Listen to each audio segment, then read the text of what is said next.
Hello, everyone.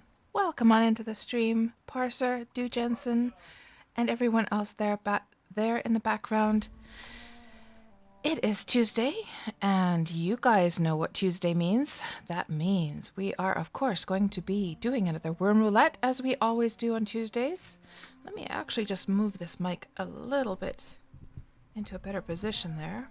I think that's going to be good now. Yes.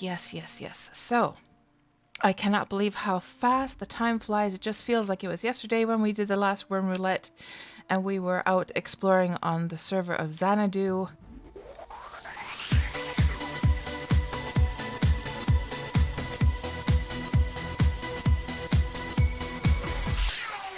Oh, thank you so much, Du Jensen. 29 months you've been subscribed, supporting me from the very start of my stream. Thank you so much, Du Jensen, for all that support. Man, I really want to do something special for you one of these days. I just have to figure out what that might be. We're going to have a conversation. We really are. And hello there, Vash. Welcome on in. And Zehtran, good morning to you as well. So guys, so, where are we going today? Are we going to go exploring with...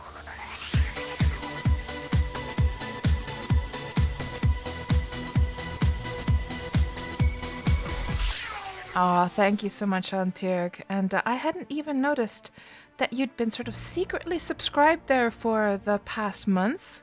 Because, of course, you haven't been around so much lately, but thank you so much for that. I didn't even realize.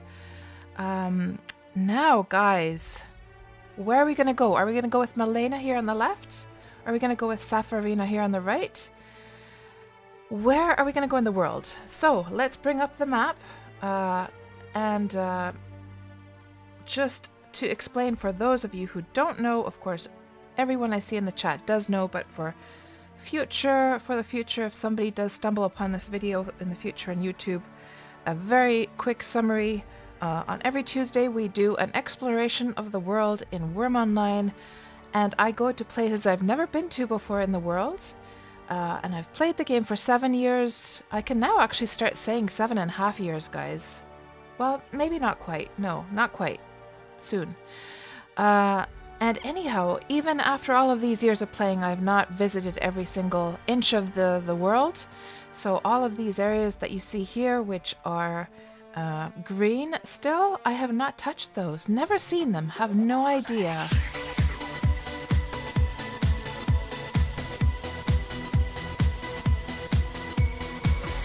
Hello, Michio. Thank you so much for that continued support as well. 13 months.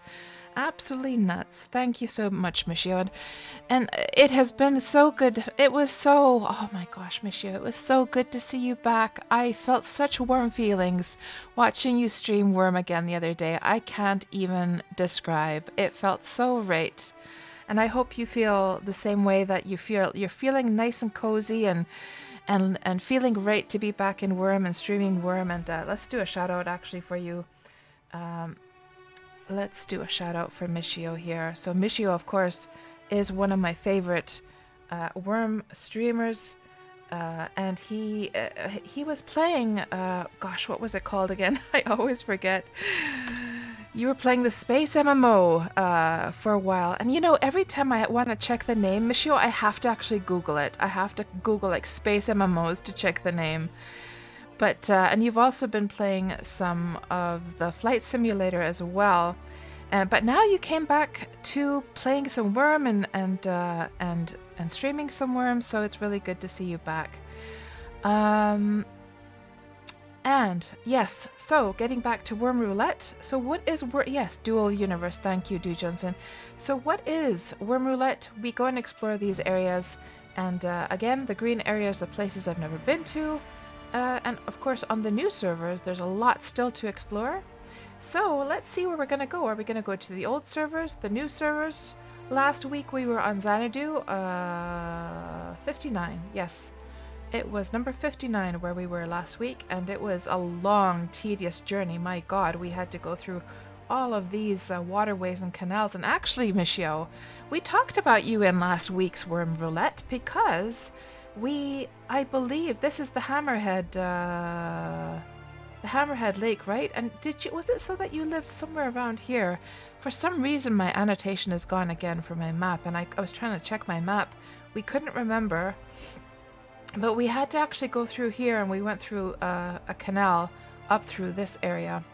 So yeah, that was a long, tedious journey, but oh my gosh, the ending of last week's Wurm Roulette was so exciting, because our goal was to get to the top of this mountain, and then somebody had made a deed up there long, long ago, and then somebody had notified this person that, hey, do you realize that Kats is streaming your old deed? And that person came on the chat and was telling us all about the history of the place.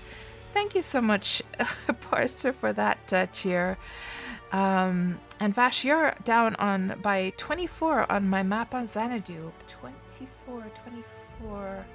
Ah, so you're down there, right. So you're just a little bit, well, quite a bit east from me. You're in the lower right corner of the map. And so 015 is where you are, Michio. Right, I'll have a look here with Malena. Let's see, 015. Yeah, so you're right there in the beginning of where we were passing right by your place then. So yeah, we were talking about you for that reason, because we were passing by and we were wondering what you've been up to. And then it was so funny because then no, it was actually Saturday's stream when I came to then raid you after that. That's right. Anyhow, let's get to deciding, are we going to go to the old or new servers? So we're going to use this crappy looking wheel here. We're going to spin it. If it lands on Northern Isles, that means the new servers. Southern Isles means the old servers. So let's just see where it goes today. We are going to Southern Isles, so we're going again to the old servers, which I'm kind of glad. Oh, don't mind, guys. My son is playing competitive games there again in the background, so you might hear him cursing away today as well. So yeah, in that case, we're going to just say a good night to Safarina. Let's just take her to bed, and we're going to move over to Malena and just have her accumulate her sleep bonus. Like so. Good. And then, yeah, the next decision that we have to make, we can also shut down the new server map. And the next decision we have to make is then where we're going to go here on the old map. So we're going to press, thank you, Michio. We're gonna press this, we're gonna press this, this magical button, guys. And it is going to plonk a marker down, a yellow marker down on one random location, and hopefully it's going to land on a green area that we've never been to. So let's just have a check here and see what happens. Pick destination. 3, 2, 1, and it plonked itself down on a blue area, so that's already explored. Pick destination. Where'd it go? It is pointing to Celebration, and this island here on the lower right corner of Celebration. And you know, guys, actually I have never explored that island, and it has been a long time since we've been on Celebration, because if last week's Wurm Roulette was 59, if you just look at the numbers on Celebration, the last time we were on Celebration was Wurm Roulette 31, so it's been a long time. So let's go to Celebration today. So let's just take a screenshot of that and plonk that into Photoshop and update the map.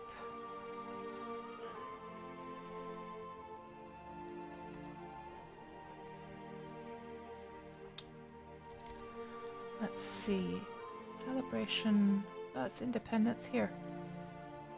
Here it is. That map is starting to fill up, guys. It is starting to fill up with the blue. It is. And then we're just going to write in Celebration. Like so. And we'll move it to a spot that we can actually see what it says there. Let's put it down here today. There. That's good. And then we're going to update that.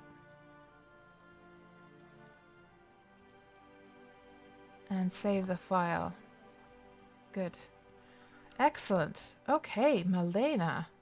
It is your time. It's your time to explore again today. And I've got everything prepared.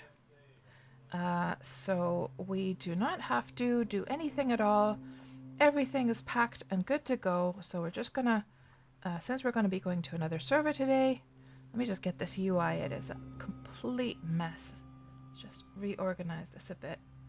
Complete mess. And get the horse packed into the creature cage, and we shall load that onto our gnar. Of course, we're gonna have to take all the equipment off.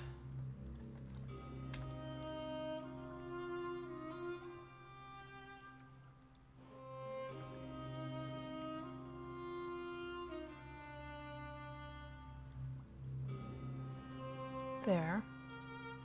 Good. Pack this into the... Actually, you know what? Well, I think we can probably pack the horse in there. And then just push this along.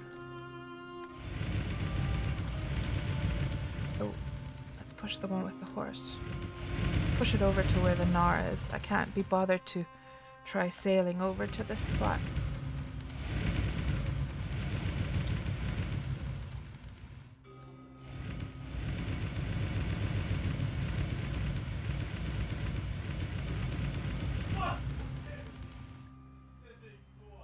And hello there, Shira. Welcome onto the stream.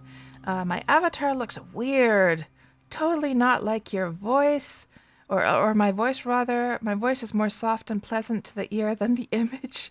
Oh, come on. Is she not the cutest? Cutest, softest, most gentle-looking little creature. You'll get used to it, Shira. Believe you me, you'll get used to it. And hello there, Luxa Quinn. Welcome on into the stream. This game is the best, the oldest, the most amazing Sandbox MMO you've ever seen. It is Wurm Online. It's a 15-year-old Sandbox MMO that was created originally by Rolf and Notch. And you might be asking, so who the heck are Rolf and Notch? Well, some people might not know who Rolf is, but Notch is world famous because, of course, he is the guy who, after he was developing this game with his buddy Rolf, he left the team and he went off to make Minecraft after that. And I've been playing this game for 7 years. I love, love, love, love it. And we go exploring in Wurm Online every Tuesday. And let me just plot the course here before I forget. Celebration, we're not even going to zigzag. We're just going to sail over. Yeah, let's plot the course and set sail. And just sort of look at the environment here look at my island there as we're sort of setting sail. The sun is sort of... actually, you can notice that the sky is very turquoise today. That is because, guys, today, or right now, there's still 5.5 hours left of Rite of Spring on Xanadu. So if you want sleep bonus, guys, if you want tons and tons of sleep bonus, go to visit Xanadu if you're on the old servers, and go and do, if you're a Vinora follower, go and pray at the water or at an altar, and you're going to get a whole bunch of juicy sleep bonus. So that is why the sky is turquoise today. And let's see what else we have here. Is that Beast Wolf's island, Du Jensen? Really? And Du Jensen, your home turf, do you live with Beast Wolf on that island? Hello, Gers Drengi. Welcome on into the stream. Yeah.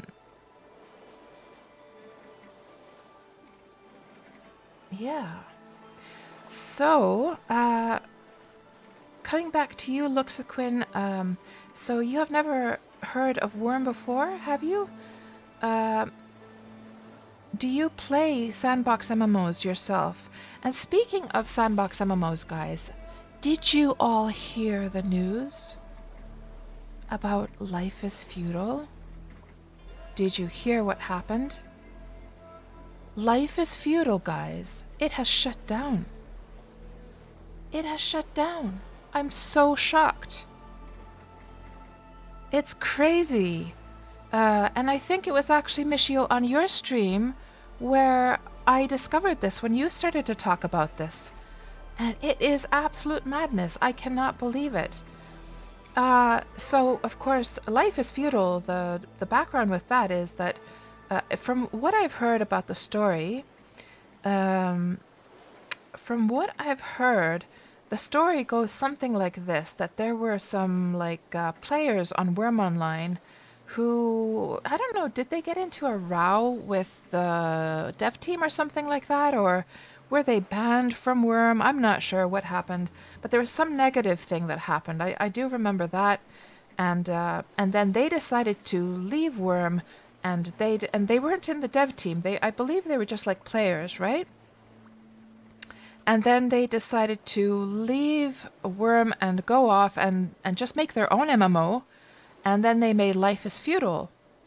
And so it's been kind of interesting because there's a lot of crossover between Life is Feudal and Wurm Online between the players. Like, I can't even count how many times Life is Feudal players have sort of arrived to my chat in the stream, and they've been like, you know, can you tell me more about Wurm? I play Life is Feudal. What's this all about? Blah, blah, blah, blah. And then I tell them all about it. And of course, Michio, you also played Life is Feudal. You know, guys, I've been following that game for years, and I always meant to give it a little bit of a spin just to see what it would be like. But I never got around to it, and now I kind of regret that. I wish I would have given it a little try at some point. But no, I never did get around to it. And so I have to wonder, guys, now, because I would say that up till now, Life is Feudal has definitely been Wurm's biggest competitor. Would you guys agree that it is the most similar MMO to Wurm?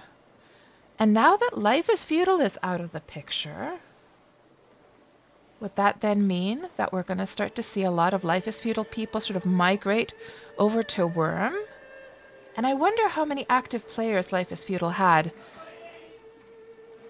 My apologies, guys. I'm pretty sure you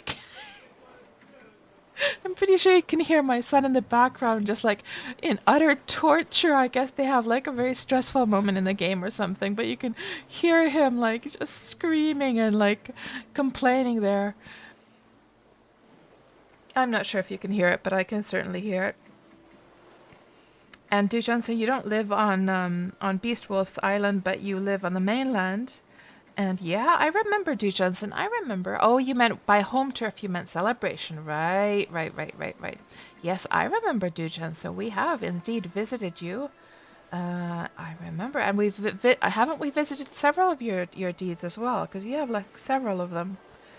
Right, Michio. So Life is Feudal, player servers, sort of like Wurm Unlimited, right, Michio? Do I understand correctly?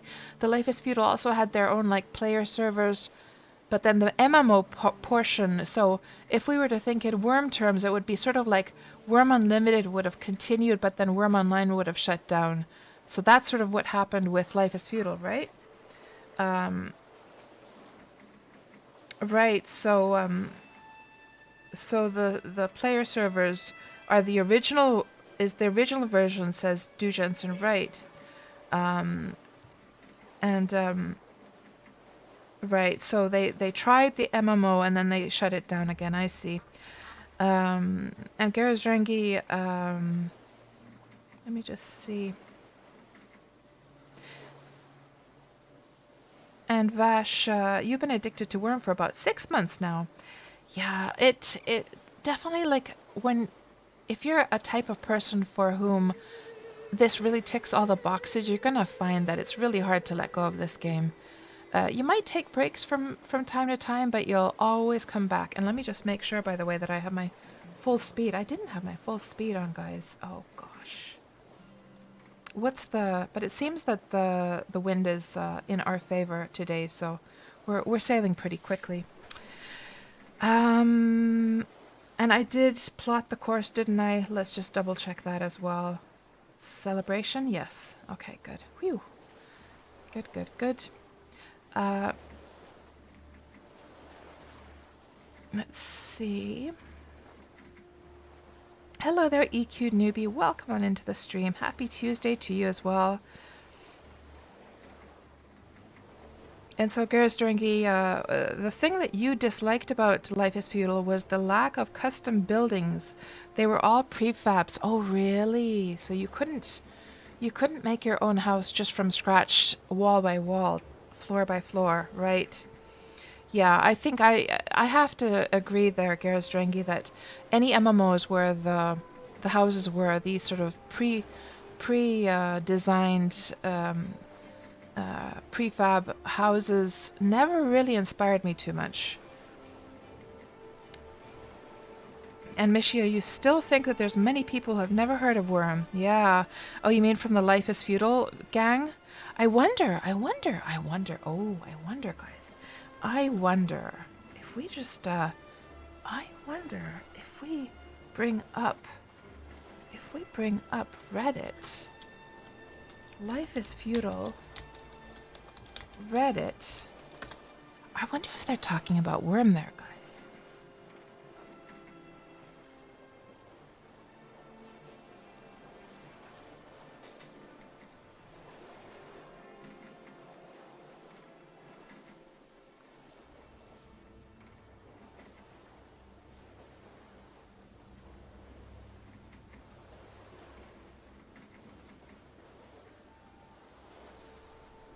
So let's see.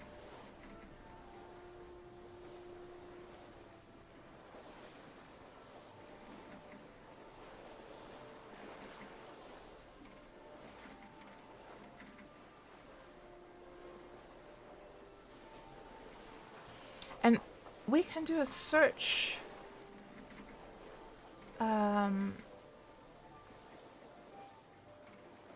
I forget now how you did a search within just like a specific. Do you have to do it? No, how do you do this? If I just put Wurm, how do you do a search within a Reddit page?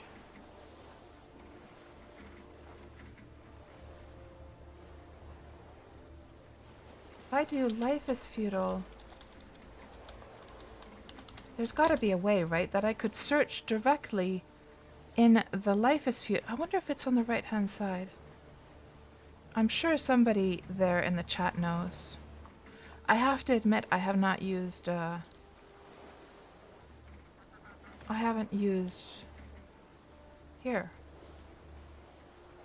Posted, oh, that's 6 years ago. That's posted 6 years ago. Let me see what you guys are saying. Hello, Angry Moose on the Loose. Welcome on in.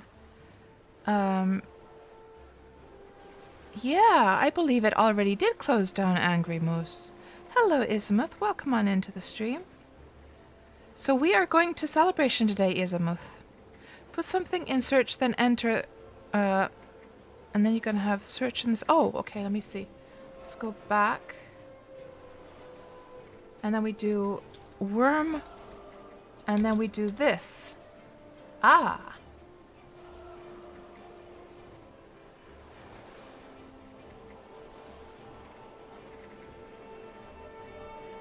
And the only post I found...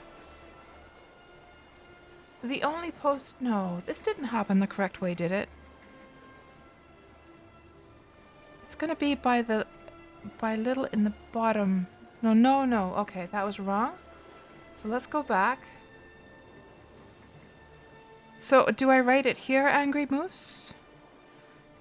Just enter. Page gonna get reloaded and you're gonna get new option in the bottom, then click it. Oh. So I search here though, right?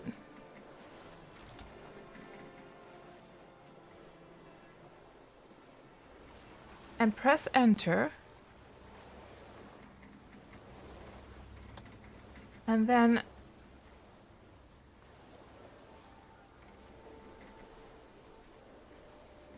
here. Do I look for it here? I'm not following the Life is Feudal. Maybe I need to be following the Life is Feudal page. I got it, but you're saying no. So maybe I need to be following the Life is Futile page. Now let's try this. And then in Life is Futile.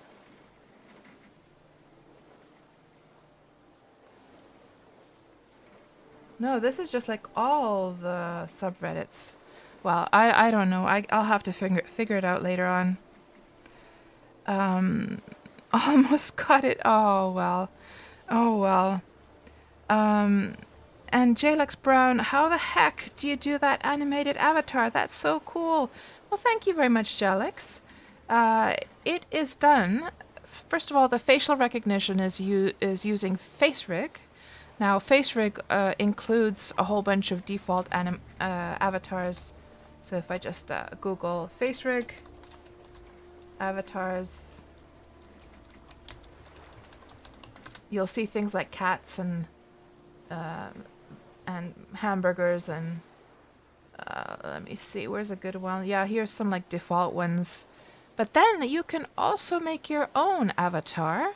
You can either make a 3D avatar using something like Blender or whatever 3D software you're using, or you can do a 2D avatar like what I've done, which has been done with Live 2D. I think it was called Live 2D. Let me check.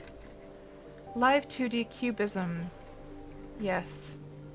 Live 2D. It is a Japanese animation program into which you import 2D assets, just flat images, and then you apply a mesh to them, and then you can give it this kind of 3D-ish like look. You see, like, do you see my hair, like my strands of hair? They're all placed onto these meshes. So if I turn my head, you see how that strand before my eye? Do you see how it goes in front of my eye, and then when I turn my head, it sort of lost me, FaceRig lost me there. If I turn my head this way, now the strand is not like covering it anymore. FaceRig is free if you don't use it for anything that you're monetizing with, such as, like, for instance, I'm monetizing in Twitch because of course I get subs and stuff, and also YouTube monetization. So I've paid for the professional version to do things, you know, legally. I'm not sure how much they follow that, or if it's easy to get caught if you do use it without. Or it could be actually that you have to pay for the professional version. I'm not sure. Let me see if there's a free version on Steam. You can get it on Steam. If we go to the store, FaceRig, I'm not sure if there's a free version, actually, come to think of it. I remembered that it does cost $14.99 actually. But this is the basic version for $14.99. And then if you want the more professional version, I've bought it outside of I think I bought it on their website. No, I did buy it here in Steam. That's right. Yeah, this is giving me the option to just buy it for a friend. Yeah. Yeah, FaceRig Pro is what I have. That's right. So, and I think it's so that, was it so that you have to be able to do the custom avatars with the live 2D, I think then you had to have the pro version. Yeah. And that costs like €60. Hello there, Ran. Welcome on in. And I've missed some messages from earlier, so let me just, because I was getting all like caught up with that FaceRig stuff, so let me just do a couple things here first. So we have arrived here to the server of Celebration. We're going to be going to visit this island today. So let's just put our marker there. Oh, I'm full of annotations now, but we know where to go.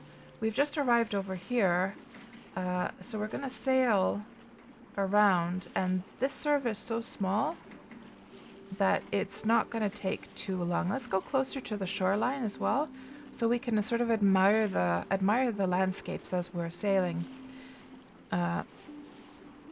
Yeah. And let me just scroll back and see what you guys were saying here earlier on, so I didn't miss something. And Michio, you were also saying about Life is Feudal that it wasn't custom enough, as somebody else mentioned, but visually very beautiful. That's true. That was the reason that I was sort of following Life is Feudal and wanting to try it out, because it did look like it was very pretty.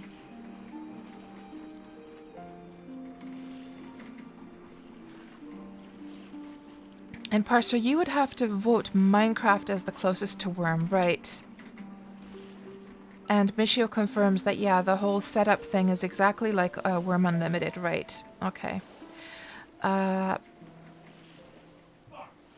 Let's see what else we had here. And then I think we started to talk about the Reddit stuff, yeah.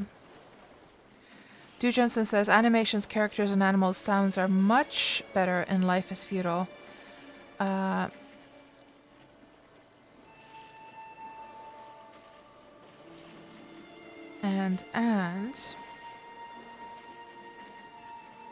And yeah, Ismith Parser has been behaving so far, at least sort of. He has, yeah. And it really like, as I was saying to you in, I think it was it Michio's stream, or where was it that I said that, or was it the Factional Fight stream? Yeah, it was maybe the Factional Fight stream where I was telling you, Ismith, that I literally showed that moment to my son the other day, like, or the next day after the stream, where you were saying that Parser's a cheap date, and we were just cracking up. We were cracking up so bad. That was just hilarious, that moment. You guys.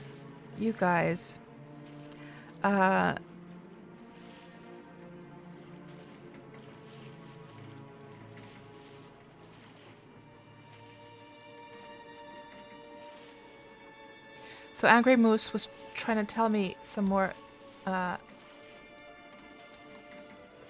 instructions. Please tell me I am going at full speed. I am, but it looks like the wind is sort of pushing up against us here. Okay, let's try this once more. So, Angry Moose says, be on the sub on Life is Feudal. Okay. We'll do that. And we are here now, and I should have been joined, so let me just refresh that. Joined, okay. And then type in the search, hit enter.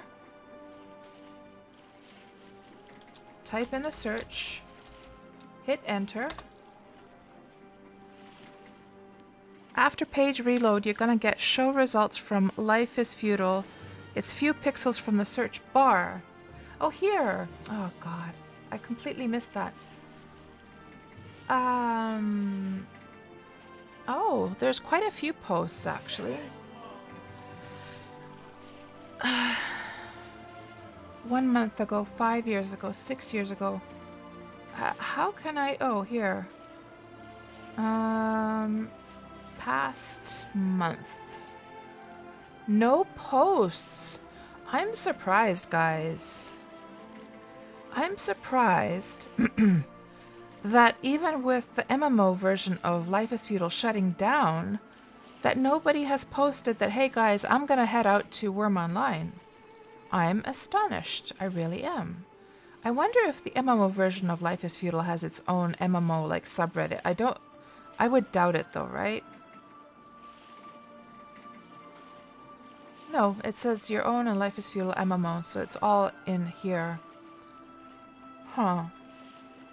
That's surprising to me. Okay, but the announcement for the shutdown was a year ago. So if we put past year...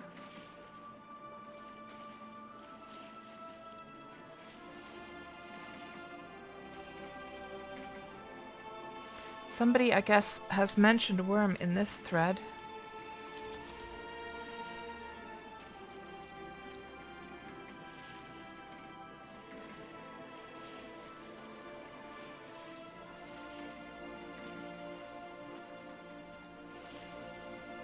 Somebody was talking about Wurm, but yeah, surprisingly little talk about Wurm in their subreddit. I have to wonder, I'm not sure if subreddit owners are able to delete posts.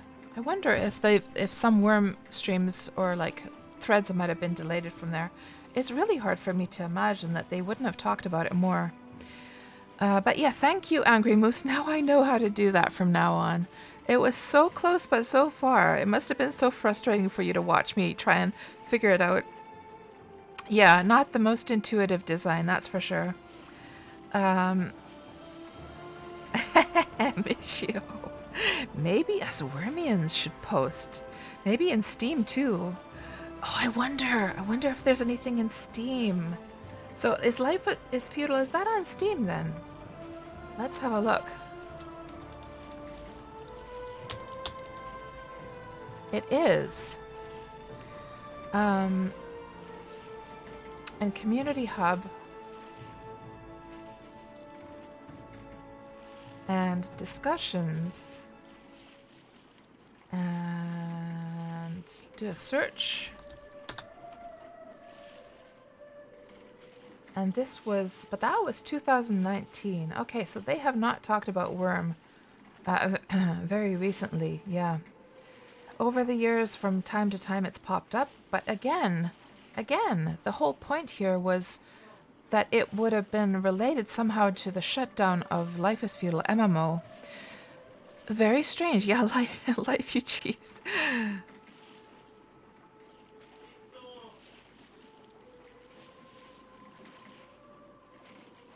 Oh, I was looking at the wrong one.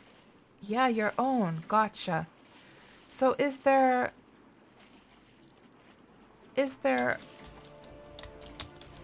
two versions here? No. Oh, here, the MMO. Here we go. And then we go to the Community Hub. And then discussions. And then Wurm. Okay, let's see. 218, guys. Oh, they're not in order. Hold on. Time. Here we go. December 2020.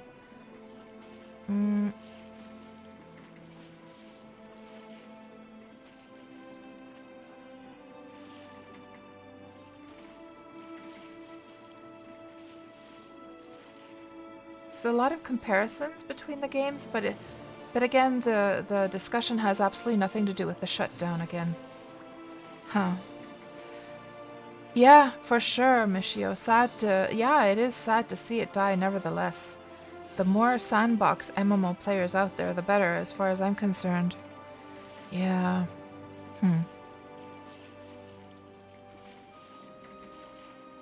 This is going much slower than I thought it would. I wonder if we're gonna have to. Let's just do the crisscrossing after all, because this is taking forever. So let's plot our course to release, and then we're gonna cross back into the bottom of celebration, because this is just taking too much time now. All these stranded horses out here swimming with sharks, are they? So we got a horsey over here, and three horses and one shark. I wonder if those sharks will attack the horses.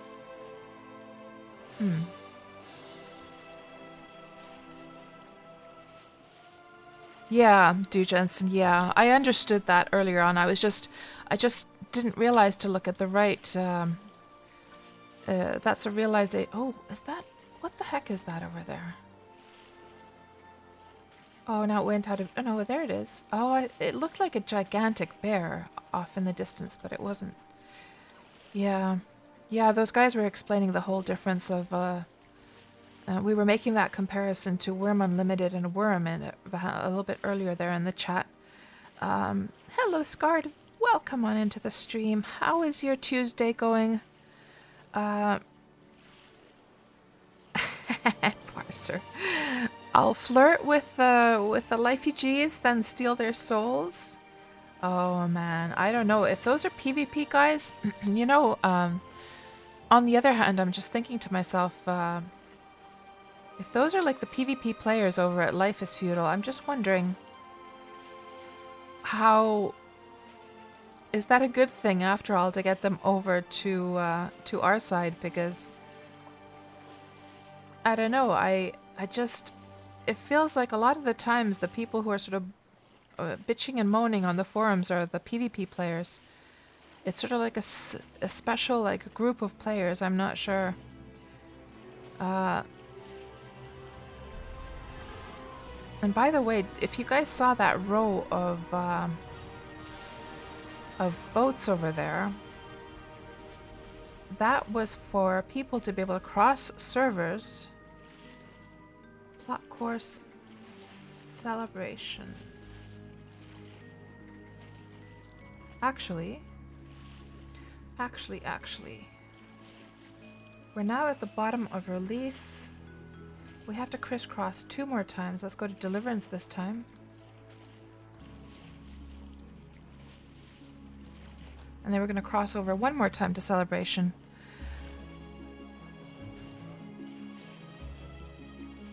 And Scarred Vulcan for Tuesday is going fairly well.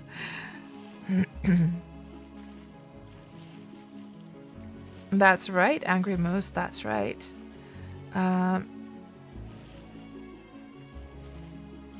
Yeah, Parser's very naughty, Ran. I totally agree. Such a naughty boy.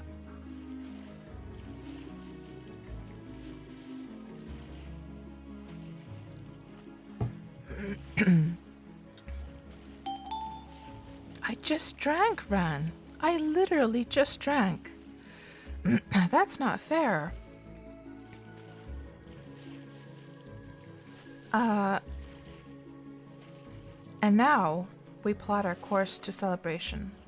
And this should be the last time, if I'm doing this right.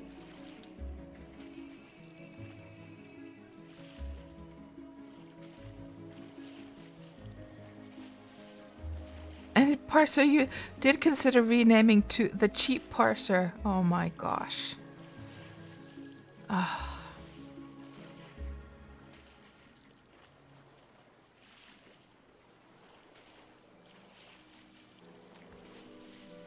So yeah, if there are people new to Wurm, some of these servers have it set up so that there are boats that you can literally swim across the sea to other servers by hopping onto the boats that are in between to regain your stamina. It's quite crazy. I need to do that one of these days on stream, just for the heck of it. We need to do... What game is this? I don't know, but it looks awesome. You know what we should do, guys? We should do a Wurm Roulette one of these days to one of the other servers that has those boats, and as a challenge, swim across the server border, just for the heck of it. So yeah, we're now at the south part of Celebration, and that is probably the island we need to go to. So off we go.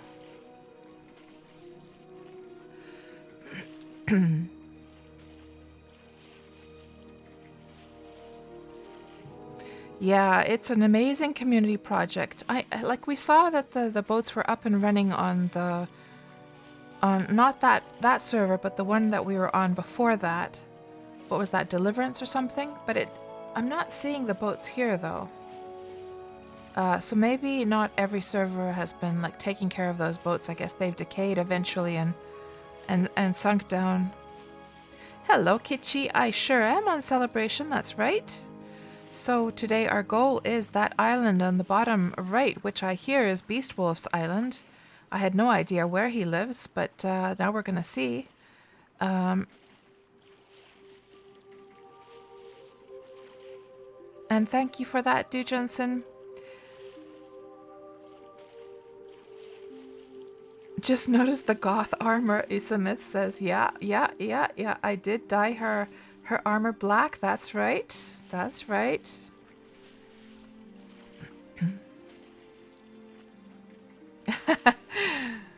Du Jensen was too fast for you, was he, Kitschy? Aw, shucks. Next time. Yeah, man. Oh, by the way, guys, I wanted to talk to you guys about a bug that we've talked about earlier on. And I wanted to ask how many of you have experienced this. So let me just bring up YouTube. I'm just going to open this over on the other browser for a moment. And I'm going to show you the bug in action because I'm curious to hear whether you guys have experienced this. And I wrote up a bug report for the devs, and I've also been doing some tests on the test server. And the devs have never experienced this, but I have experienced this many times over the years in Wurm. And we have talked about it one time earlier. Am I going at top speed, by the way? Yes. We have talked about this one time before on my stream, but now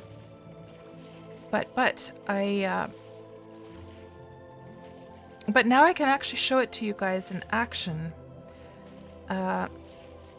So I made a video for the devs. Let me just get these open here. There's one. And there's two. Okay, so basically, the bug is this, okay? So you might decorate your table with items. Now this table, guys, it has several items on it. However, we can only see the branding iron right now, right? And because the other items have gone invisible.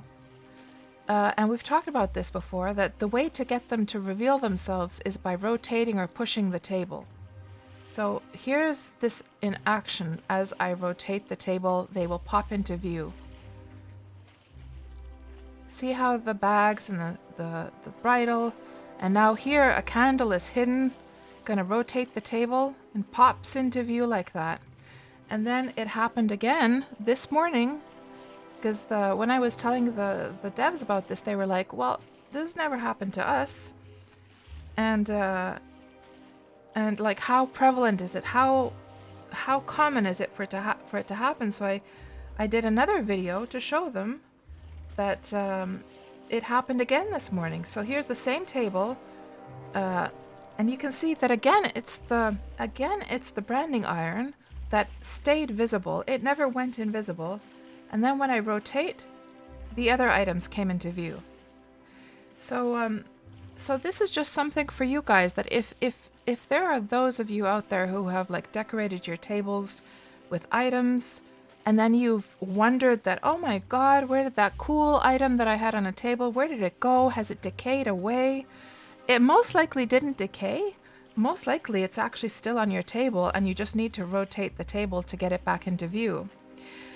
And so, yeah, I'm trying to help the devs like figure out what the heck is going on there. And I basically set up like 100 tables over on, I can just show you actually. I set up 100 tables on the test server, and I put the branding iron and I put the saddlebags and a whole bunch of other stuff as well. I'll just show you the screenshot I took of this because it's pretty crazy, the test that I'm doing over there.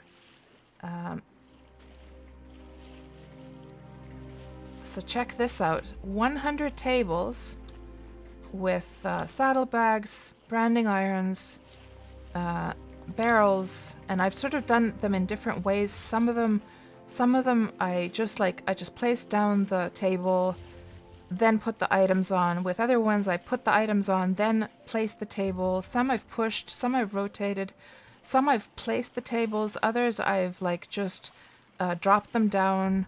Some I've used the move to center.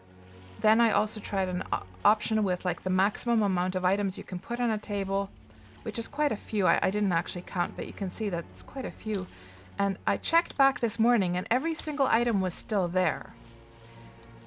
No change. And we also retried resetting the server and restarting it, so the test server, and no difference whatsoever. So it's very mysterious. No, any types of items. So this has also happened with a cake one time. It's happened also with other types of items. No, it doesn't have anything to do with material. And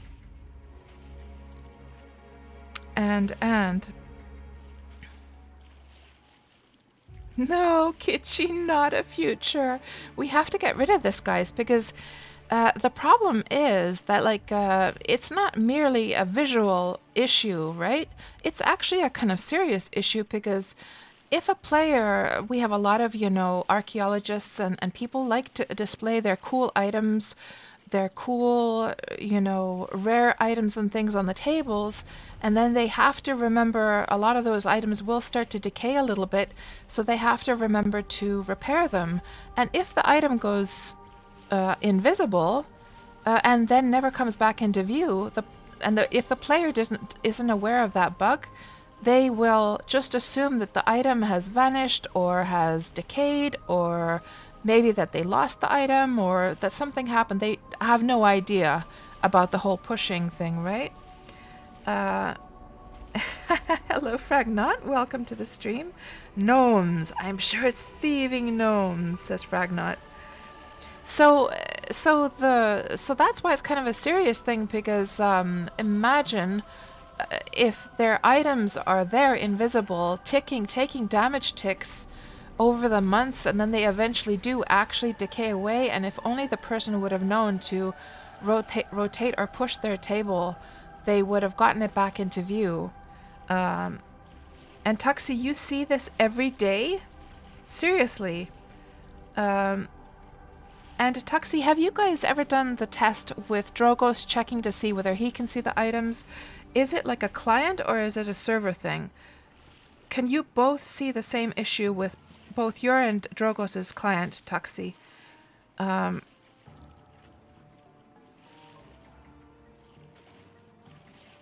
Dujan, so you have this issue with your Valentines at a table. And Kitschy, you, to be honest, you dislike any form of decay on an active deed. And Kitschy, I'm in the same camp as you. I also feel that if you're paying for a deed, I also feel that way, that nothing should decay. Well, other than perishables, things like food and stuff like that. But I don't think if you were to put like a, you know, a pickaxe or something on a table, I don't feel that it should decay, or stuff on the floor or whatever.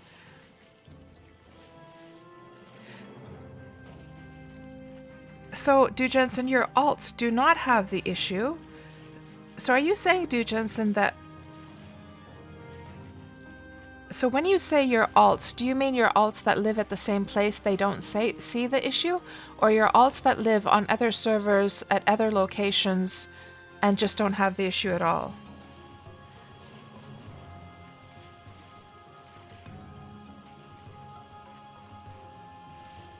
Yeah, exactly, Kitschy. I feel exactly the same way as you do. Yeah, I do. Yeah, so it's sort of like crafting materials such as iron lumps and iron ore and food and all that stuff. It's natural for that to decay, but things like that are decorative, yeah. Yeah, it's so weird. And so, Fragonaut, are you a Wurm player? Oh, of course you're a Wurm player. You must be, because of course you knew about the gnomes. So welcome on in. Yeah, we are here doing our Wurm Roulette here now on Tuesday, and we're going to go and actually investigate this island over here. So we, every Tuesday, we use this magical map, and the marker plonks itself down on a random spot, and today it is pointing to this island. And yeah, we'll go see what's over there.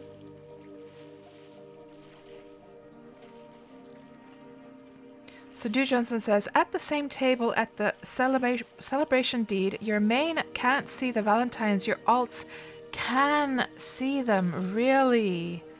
So it's almost like it's a client issue and has nothing to do with the server.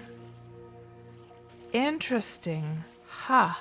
I'm going to do some tests with my, and that would explain, by the way, that would explain the test table thing, that because that's, of course, a different character on the test server.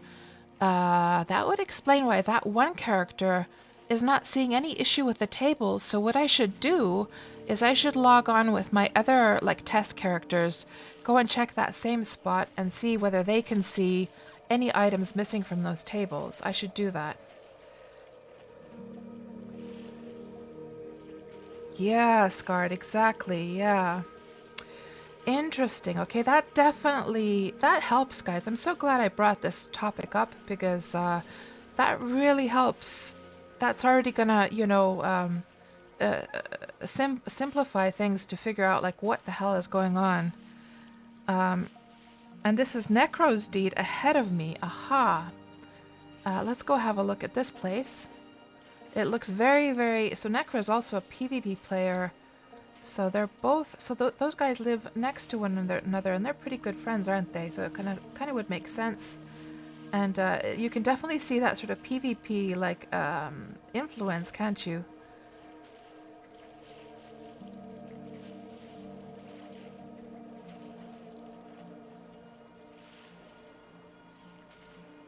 Lots of boats around. Oh, you know what we need to do? We need to unload our horse. So let's go do that, actually, off deed. And then we can run around quickly, because this looks like it's going to be a huge place to investigate. So Fragonaut, you've only played a few months, years ago, but you really like the game and you look it up from time to time. Aw, yeah, the Wurm does have that sense of nostalgia, doesn't it, Fragonaut? So you must be wondering, I mean, Fragonaut, have you seen how beautiful the graphics are now? We got a completely new, like, ooh, is that like a champion goblin over there? We got a new, like, a volumetric lighting, aged champion goblin. Should we go kill that guy? I wonder if we could lure him over here to the non-deed area. So let's see, is this now the perimeter? You see a lot of sand. Okay, this is perfect for unloading our horse.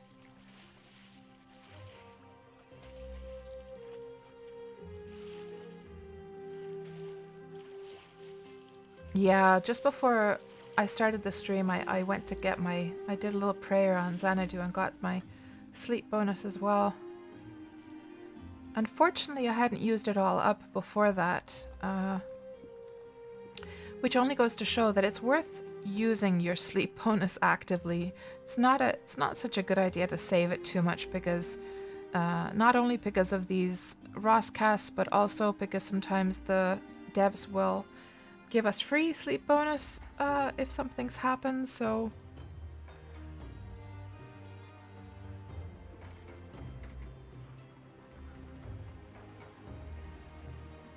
So you just never know, and then it's like a huge loss if you... It's such a waste then if you already have your meter full when you would have been given some sleep bonus. Let's just get rid of these guys, because otherwise they're going to come and like harass my horse once I tame it to get the saddle on. And I think there's something up here. Oh, that's a corpse. Okay.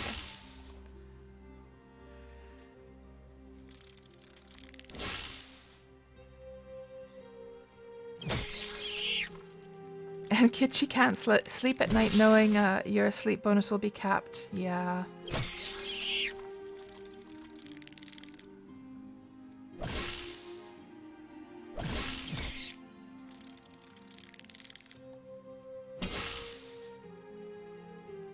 Is there anyone in local, actually? It could be that those boys are over on the PvP server right now. Okay.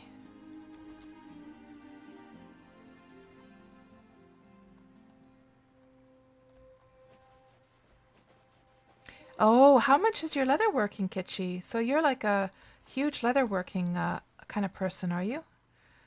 I've been getting into leatherworking with my character on Melody, actually. If you have any leatherworking tips, I will gladly hear those. So, let's just take the staff off. Because in case we start to attack when we tame, we don't want to be bonking that poor horse on the head, do we?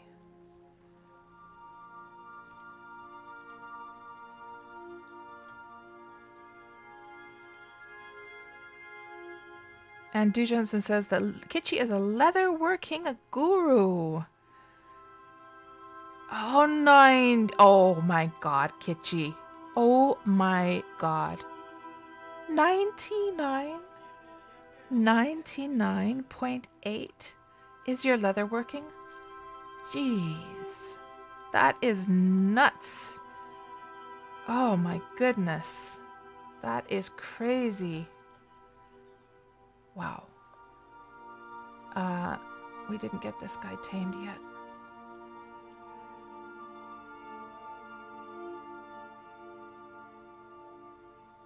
So Kitschy is just the classic setup, the way to go by using low quality tools. And then of course having the affinity, having the altar, having the sleep bonus, and just low quality tools under 10 quality to do your leatherworking skilling, or is there any other tricks to know? Yeah, I just meant like affinity foods. But you don't, it's quite surprising you don't have leatherworking affinity by now.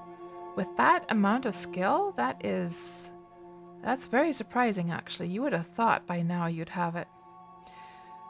So we need to put the stuff on.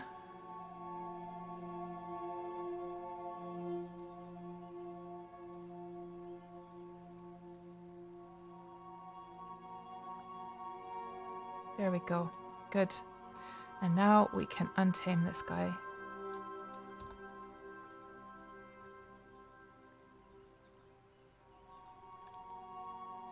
There, perfect.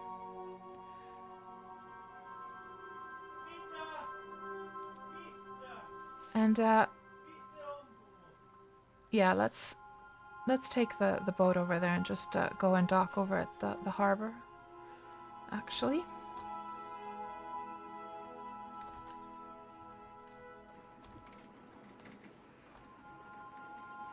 So you've never received an affinity at random, Kitschy? What?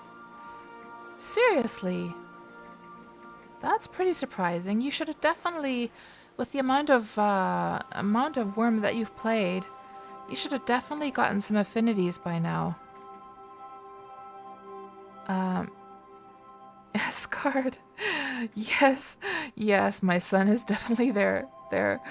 Well, I'm not so sure if the right word is having a good time because he's mainly cursing and yelling over there because things are not going so well in his PvP matches. So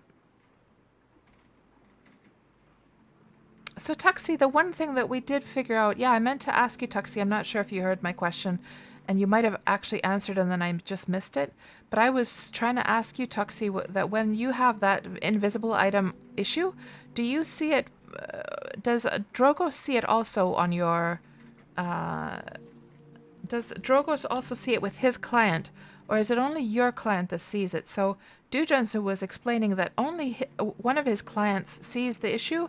His alts do not see the same issue. So we came to the conclusion that this is a client-side problem. And I would just like to hear your experiences with that, you and Drogos, so that we can sort of confirm that it's definitely like a client-side thing.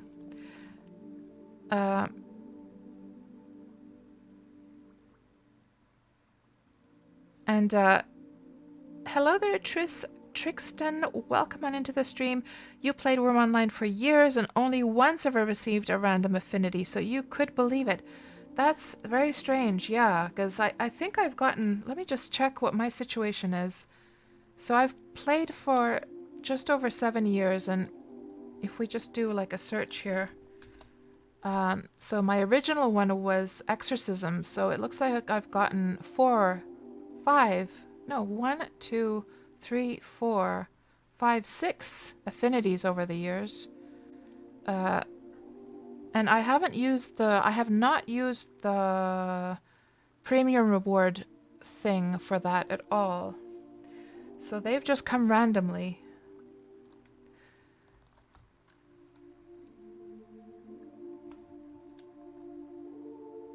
Oh, I see, right. So Tuxie is saying you haven't checked with Drogos, but you have seen it on your alts as well as your main, but inconsistently. Ha.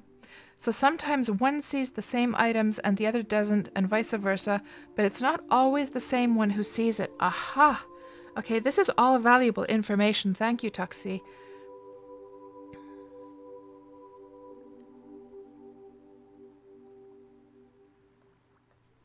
And so, Kitschy, you use sleep bonus and POK, COC tools all over 90 quality. Aha. And puts your average into the 80 plus range for most effective. Aha. And you know, so Kitschy, do you use the grinder like that grinder like website that Griff and Farron use for their skilling to check sort of the optimal tool and tool quality and stuff like that? I've seen them use it, but I just haven't tried it myself. So this is called Pilot Point.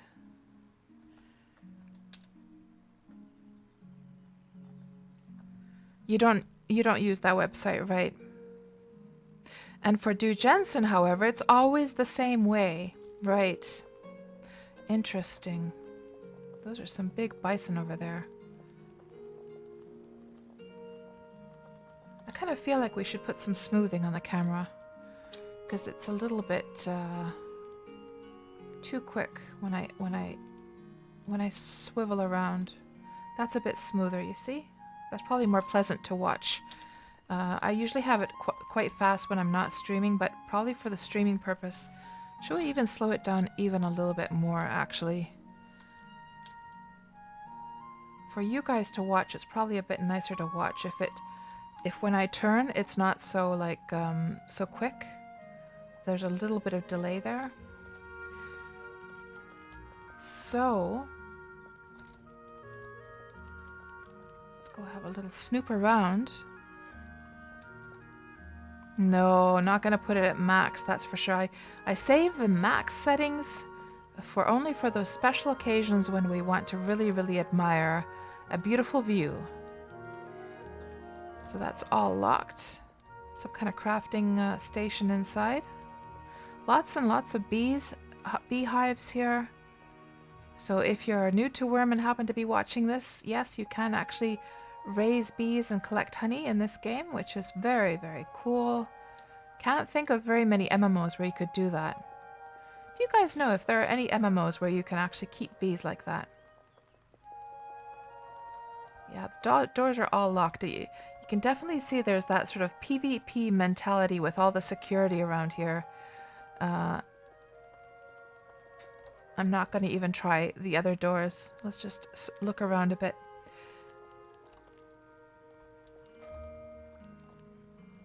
I have been here because I remember this tunnel and the turquoise color inside. I do remember this tunnel. Can I actually run in there? Let's go see what's inside. I don't think I ever went to see what was inside that time that I visited. And I had no idea that this was Necro's place. Is this Necro's place now? I think Du Jensen said it is. So this is a tunnel probably going to just another location, so it's not like a tunnel for mining and stuff so much, perhaps. Yeah, this is a public canal. Yeah, but we're gonna be going to the island, so let's just go back. Kind of looks cool with the red like color against the turquoise here. Actually, should I take a screenshot of that? Let's just equip the staff. Take a cool like combat screenshot against the turquoise color. Oh, that light is shining through the cave. That's annoying. Actually, I don't want to be seeing that light. So let's do it to this direction. And maybe get it something like this. Oh, I don't like the shining of the light of the sun. It ruins everything. Okay, that's perfect. Let's get the highlight off.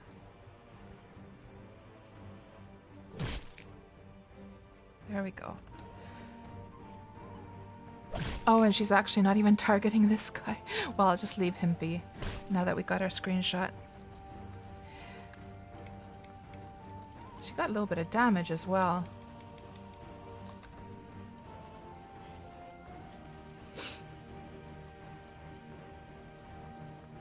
Sunset Canal, exactly, Du Jensen, yes. Hello, Puddlefoot, good to see you. It has been a while. And oh yes, you were the Dark and Light player. I think, Puddle, was it you that was sharing the link to that video of the game? And you were really, really into it. I might be remembering incorrectly though, but I remember something like that. Yeah, they were able to dye those lamps with a very beautiful turquoise color for sure, Kitschy. It was a nice RGB value that they got there. This all looks so familiar. I could swear I've been here for some reason. And those doors were actually open. Oh, Antirk was asking how you get the color. Yeah, so Antirk, you can make dyes in Wurm. And then you just... So Antirk, actually, the lamps that are on your deed, Du Jensen, I lent him my lamp color that I like to use, which is a sort of warm brown color that will give a little bit of warmth to the lamp color, and he applied that dye to the lamps that you guys have on your deed. So if you actually, Antirk, examine the lamps on your deed, you should see an RGB value. And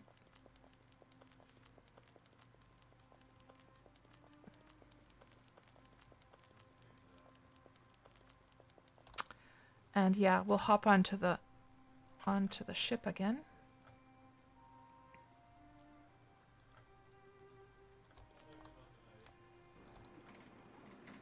And so Parser's having a problem with mail. Can mail get lost if the recipient crosses servers before retrieving it? No, Parser. I can tell that from experience because just recently, actually, I had a situation where I had received some mail while on another server. It was probably a Wurm Roulette stream.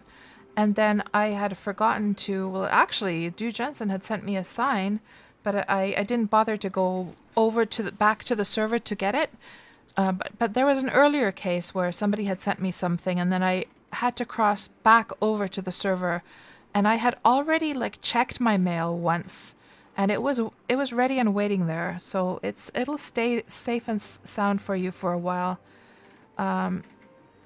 It will eventually bounce back to the sender if you don't retrieve it, though. Yes, so that's what happened to the sign that Du Jensen had sent me. He got it back eventually.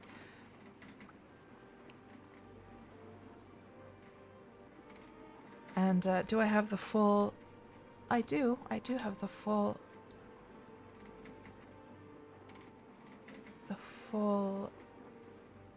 speed. So this is very much like a...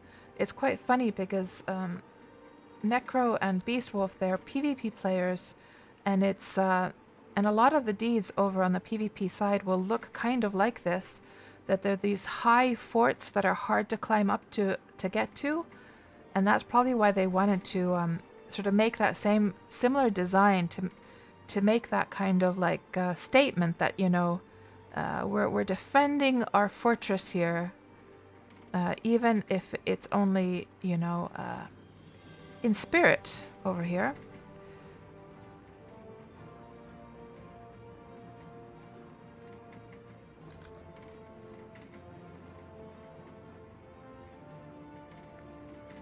Yeah, it does indeed, Antirk, and the higher quality, so the higher your skills, I forget now, was dye making, was it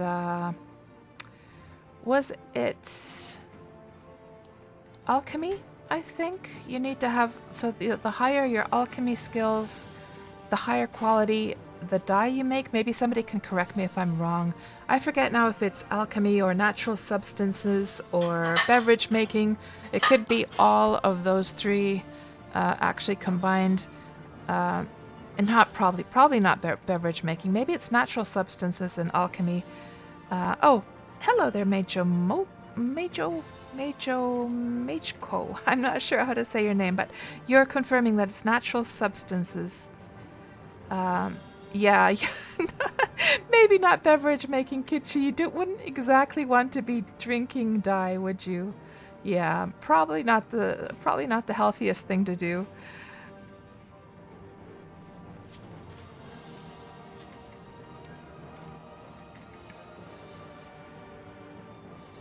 Yeah, I meant to say, Untug, so the higher the quality dye that you make, the brighter the color, the more pure the color is. It has less sort of gray in it. So that turquoise that turquoise tunnel that we saw, that was relatively high quality dye that has probably been used for that.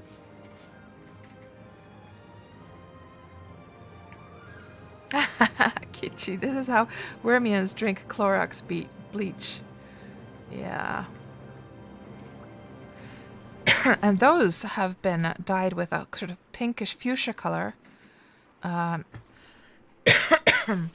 actually, something about these boys, however you pronounce them, I recently was dyeing my boys, and it was quite interesting to see that you get the option to either dye the lamp source or the boy itself.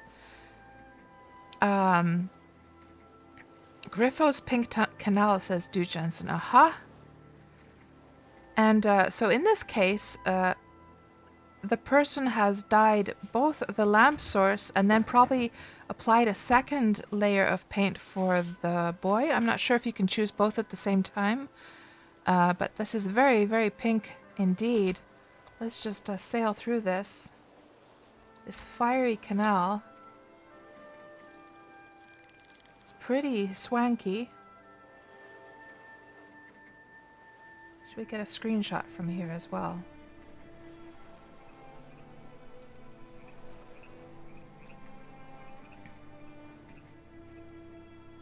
Two syllables. Buoys.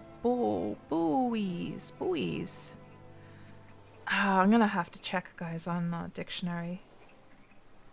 Let's check. So that the old Cats knows how to pronounce this now. Let's see.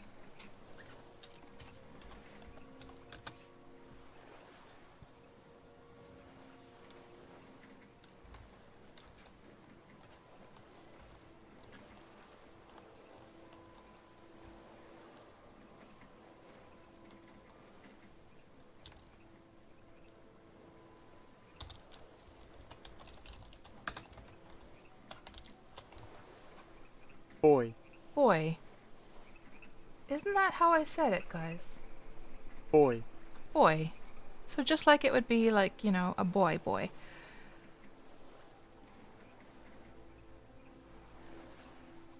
Let me see if we put in the plural.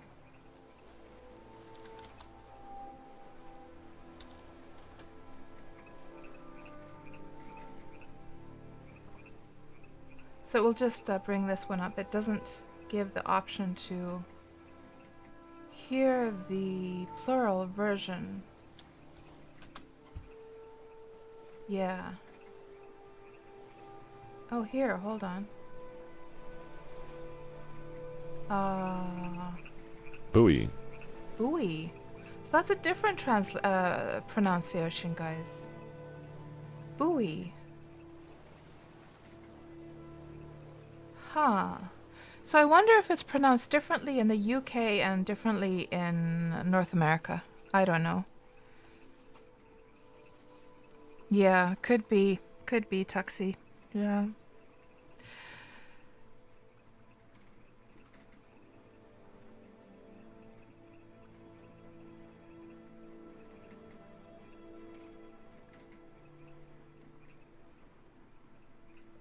And hello there, Agent Mangoes. In the UK, it's boys, right?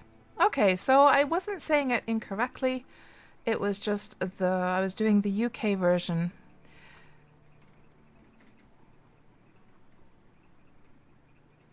Yeah, Tuxie, I was thinking about that as well.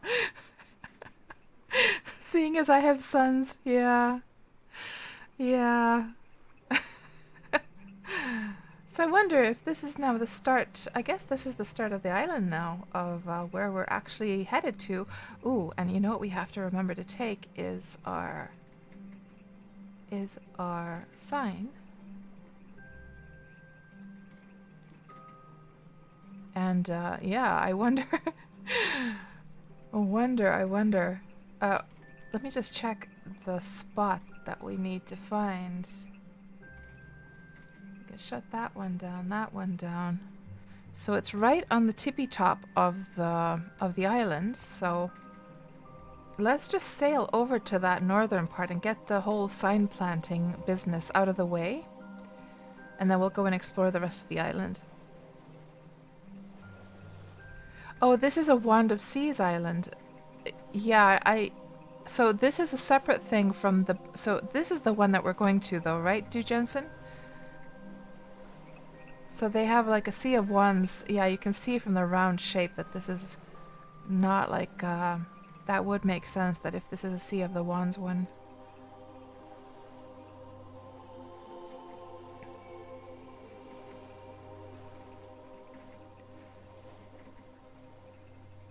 And Du Jensen says, I'm just outside of your boat mine.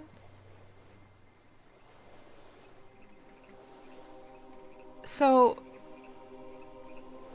when you say your boat mine, Du Jensen, I'm confused now again because you said that you didn't live with these guys. Is it like, do you mean by your, do you mean like a project that you were working on?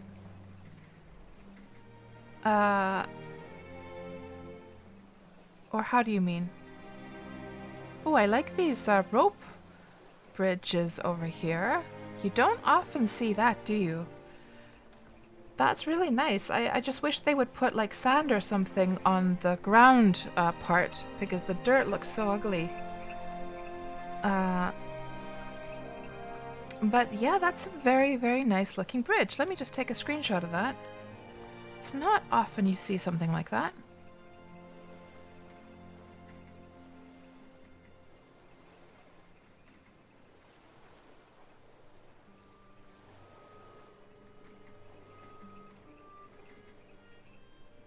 And Jalix, you've never played Wurm Online. Is this all player built? Yes, it is, Jalix. Everything.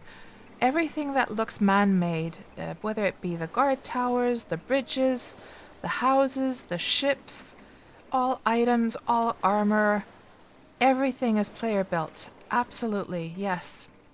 And then as you can see, the land, the shape of the land is a bit wonky there. That is because you can actually terraform the land and actually shape the land and in Wurm, and you can chop down the trees. You can, like for instance, this area here, it could be that it was never a desert to begin with. In fact, if we look at the original map from the release, well, it does look like there's desert there actually. So it's desert from when it first was, but it's been kept desert since then because somebody, if they would have wanted to change this to something else, they could have literally just dumped some dirt and planted a whole bunch of trees if they wanted to. So you really can like shape the land and change how the game looks. It's quite amazing.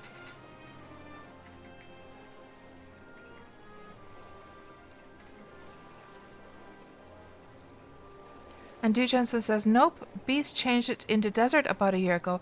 Oh, I see, Du Jensen. So was this like, is this steppe area then, originally? And Jalix asks, how much a month? Well, it's a free-to-play game, Jalix, and so you can give it a spin, and then once your skills get up to 20, they will be capped unless you pay for a subscription, which costs about, what was it, 10 euros, something like that a month, roughly. And before you get to that point where you would have to pay for a subscription, you will have gotten a really good idea from playing the game whether you like the game or not. So yeah, it's free to, you can either play it through Steam or else you can download it from wurmonline.com.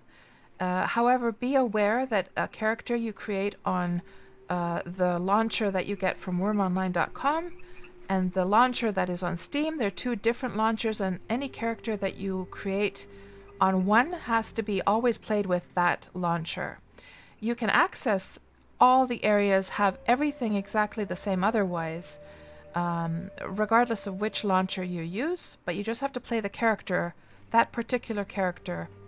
And so what is Wurm Unlimited? Wurm Unlimited is the standalone version.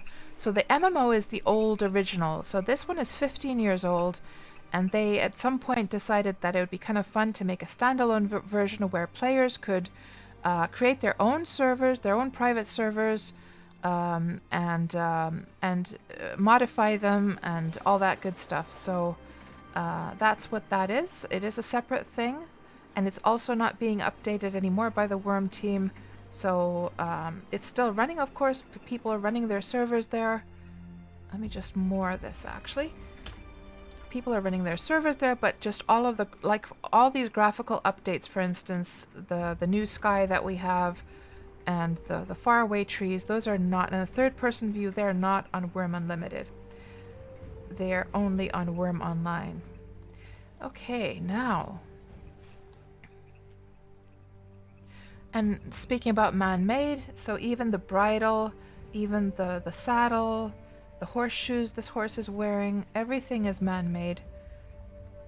Or player-made, I should say. Oh, that's a good one, Parser, yeah. So, so if you play on, if you download Wurm from wurmonline.com, there's a process of registration, and during that registration process, you already have to choose the gender of your character. However, if you play through Steam, you will have a little like a golden mirror in your inventory, which will allow you to choose your gender in the game.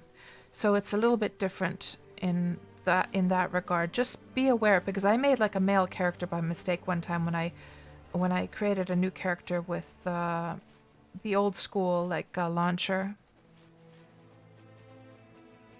Kichi, you want to imp my saddle? Let me see what. Oh man, what's the quality of this thing? Let's see. I would love it if you could imp it. It is 67 quality and doesn't have. Oh, it does have 88 BOTD.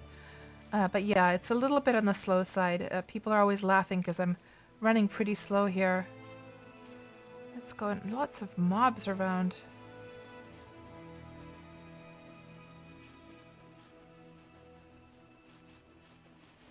Oh, we need to plant the sign, by the way. So, look at all those trolls just standing around. Your heart, Kichi. Oh no. Oh, are you suffering watching me ride around so slowly? Oh.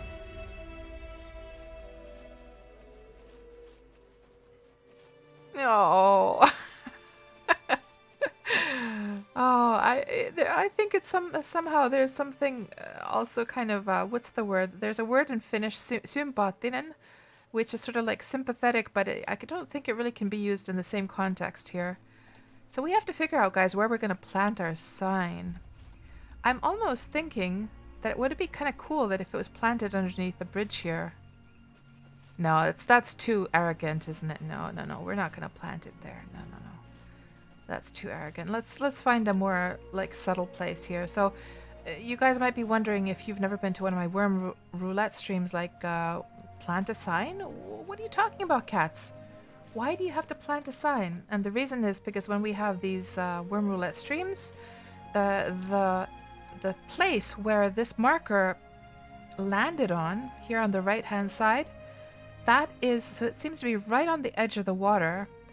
That is the spot where I will leave a sign saying that KatsPurr was here. And I've done that with all the Wurm Roulette streams. So we're going to do that right away, and then we're going to go and explore. And I would almost think... I don't want to put it into a... If it's on the edge of the... It's almost like it should be one of these sandy docks, but that feels too arrogant to me. That feels too arrogant. Sort of like let's go put it here into the forest. Yeah. Oh, is that a swear word in I forget what language that is, Kichi. Was that Japanese? No. What language was that?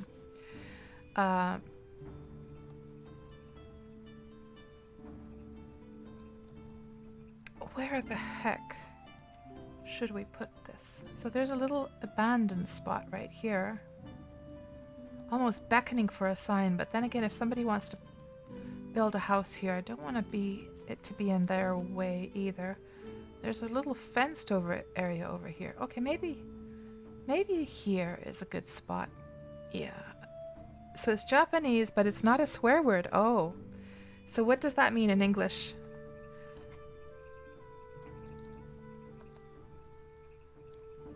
Yeah, I think this'll do just fine. It's not in anyone's way. It's a nice scenic little spot. It's around the correct area. Let's just rename that. KatsPurr / Malena was here. Oh no. And today is, let's just get rid of this nasty old snake after me here. Was here, and today is January the 26th.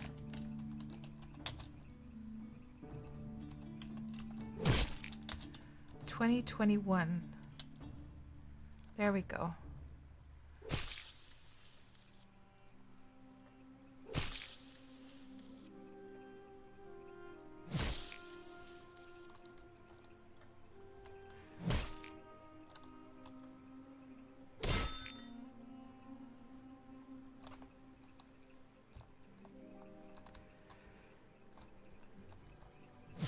Oh, so it sort of means like it's funny, but and doesn't seem right, right? So Kichi, you're on celebration. Whereabouts are you? We could do it this way: that we explore the island and then we head over to your place. I probably have you marked, to be honest. Weren't you somewhere on the west coast? I somehow remember west coast for some reason. First house. Oh, that's where I built my first house. That one we can delete. Remove. Northmere Canal. Madnath and Fabricants. Irony, right. It's ironic. Oh, here we go. Hunter's Hill Du Jensen is marked here. So you're in this area, Du Jensen. So we must have visited you there sometime. You're at E10. Okay. E10. E10. Yeah, I remembered it was here on the west coast. E10. Was this island over here? Yeah. I remember now. And I remember that time we visited you. I think it was during one of the Wurm Roulette streams. I didn't know that you lived there. It was just a random thing that I ended up there. The marker ended up in the area. I think the marker was somewhere over here, but we visited the island first. Let me just make sure I got the right one. That one, yes. And I remember now that here on this part, there was somebody who had built a house to stop you from expanding or something like that. And I guess it's decayed by now. And let's just put Kichi here. Good. And did it stick, actually? Yes, it did. Okay, good. Yeah, you remember that stream as well, Du Jensen. Okay, now the sign has to simply be planted. So let's plant it right here.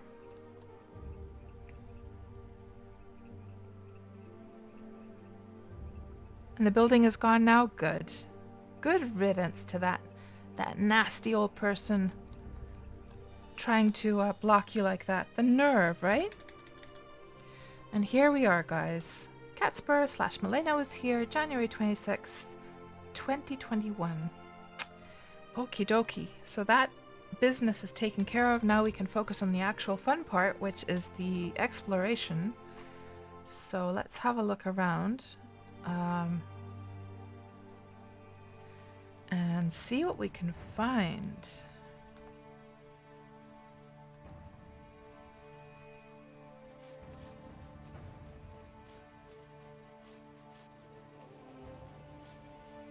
Oh, people like put offensive signs, Kitschy? Are you serious? What is wrong with people?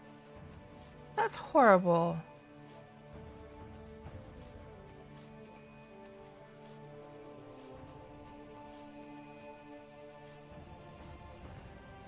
And so, Beast Wolf's place, is that the one that is over here? Let's go see what this place is all about. There was some kind of city over here. And there's a tower right in the middle of a big fenced area. I wonder what the idea is there. Is this sort of like a fighting arena kind of thing? Does it have a name? Is there any like title here? Just guard tower. Nobody's given any like explanation of what that is.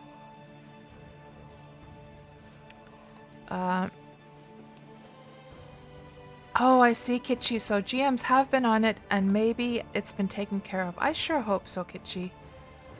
And you know what I need to find, by the way, is a molten hell horse.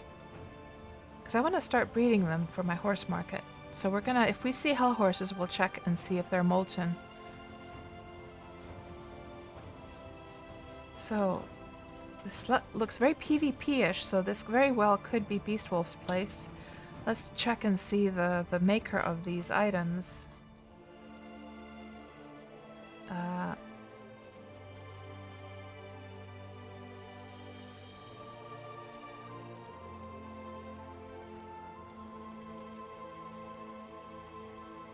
not seeing the creator of these at all. I guess not every item gets the creator like name to it.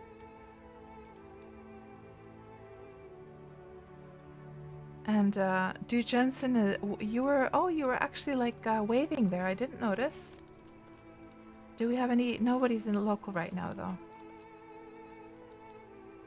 But we can see at least from the deed token in the very least. I guess somebody could confirm. Du Jensen, is this Beastwolf's place now? Lots of juicy hell horses over there. Let's get rid of this nasty old scorpion.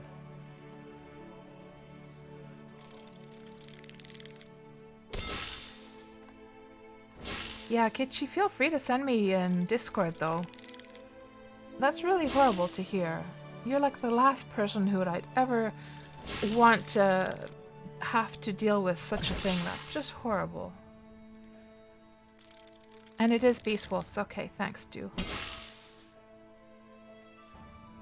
Oh, and I have the wrong critter targeted here. Might help to actually target the scorpion.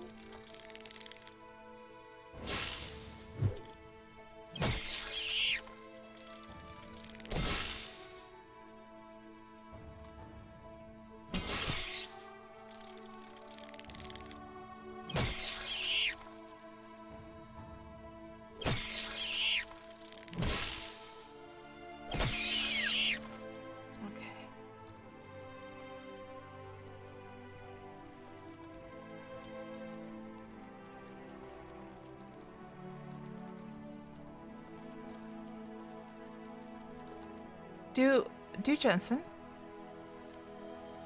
can you spot what's missing from this place? You of all people would know.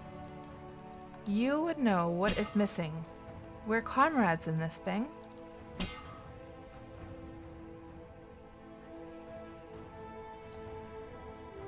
Yeah, there needs to be more lights. Aged angry troll. Need to actually drink and eat up actually after this. And Tuxie agrees, yeah. And it's so funny, guys, because of course I was hassling Adam on the Factional Fight stream the other night because he didn't have any lights on his deed while we were all hassling him. And then he was trying to defend himself, and then eventually I made all those lamps for him. And now he's been complaining how like overly bright it is. You can never be, it's never good enough.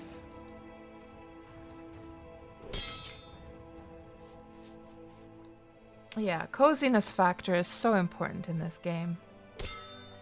It is not cozy if you don't have, lamps.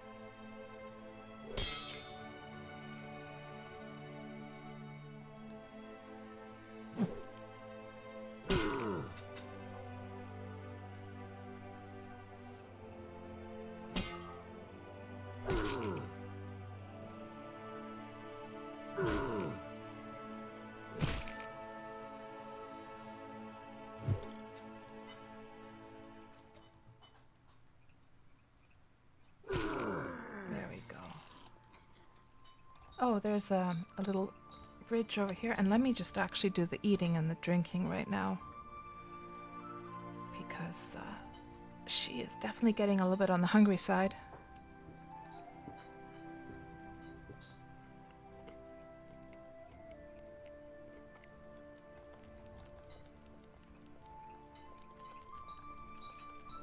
And I'm guessing, oh, the door is actually open.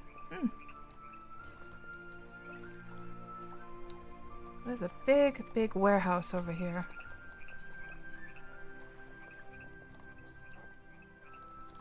I do like these warehouses where there's like shelves, upper shelves with all the crates on top that really give that nice sort of warehousey look to it. I have something similar at home, but unfortunately mine is really badly set up because it was built before we had bridges. So I don't have any ramps going upwards, but it's something I've been wanting to fix for the longest time. And, well, I guess I wouldn't be able to lead that horse even if it was a molten one. Let's go see over here. Little mini castle over there. Oh, that was the storage place where we just were. Yeah, that was actually not a castle, but a storage room instead. And there is, what is this? Smither's Paradise. Clay Home. Davy's Timber. Is this open? All locked, but we're gonna peep in anyhow. Looks like a lot of storage in there as well. Okay, let's continue on our way and see what else we can find on this island.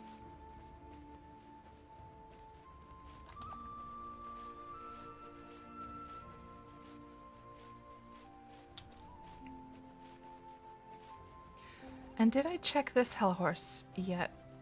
I don't think I did.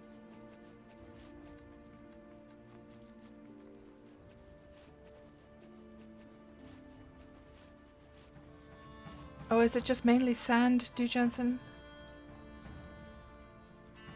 It is ash. Yeah, I think I did check that one, didn't I? And so, Du Jensen, you live, according to my map here, if you're at Hunter's Hill, that must mean that you're over here somewhere. Is that your place, Du Jensen? Right there.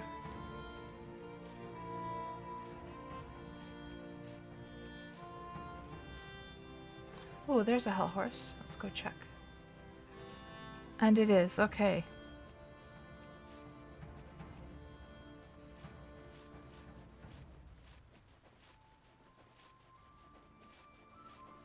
And there's a hell horse as well. I'm sorry, guys, that I'm getting distracted by these hell horses, but... And there's one as well. But I really need a molten one now.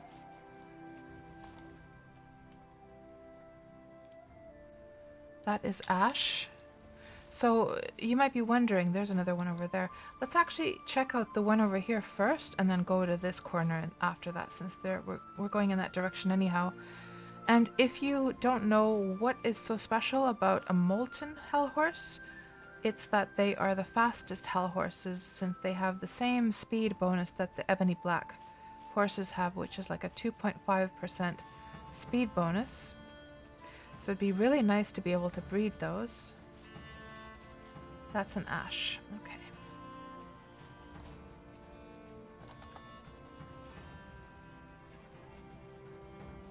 Yeah, it would be an equivalent to finding an ebony. That's right, Tuxie. I have not found one in the wild yet. Nope. I have not.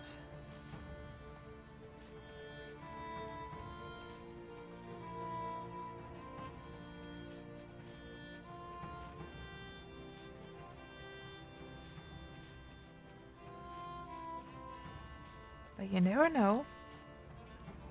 That's also ash.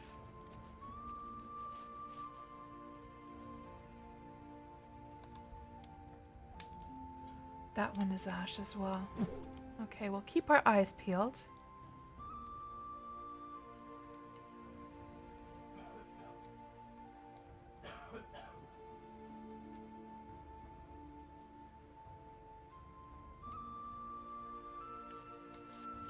Hello, Ivana. Welcome on into the stream. So, Du Jensen, you're just on the other side of the bridge, right?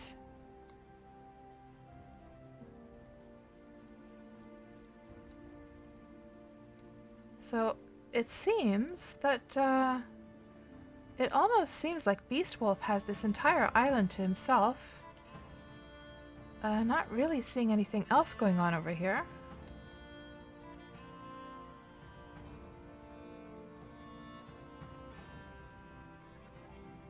Oh, so it's still not resolved, Ivana, your name issue, right? Well, I'm still glad to hear that you contacting them at least started a discussion, so it wasn't just like you know, an immediate block of any discussion whatsoever. So I think that's something. That's good at least. And I guess you explained the whole like origin of the name and everything to them. But yeah, I still wouldn't be surprised if they still decide to ban it because, of course, regardless of the context of the name or the origin, most players will relate it to another thing. You know what I mean? Most players will not have known the link to where it's actually coming from, and that's the problem. So.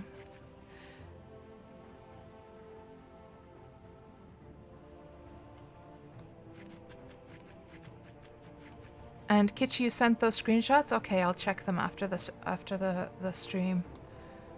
Yeah, but that's awful that people would harass you like that. That's just unacceptable. Unacceptable. So we didn't find anything of interest here otherwise. So it seems like Beast Wolf pretty much has the whole place to himself, and man, that was really quickly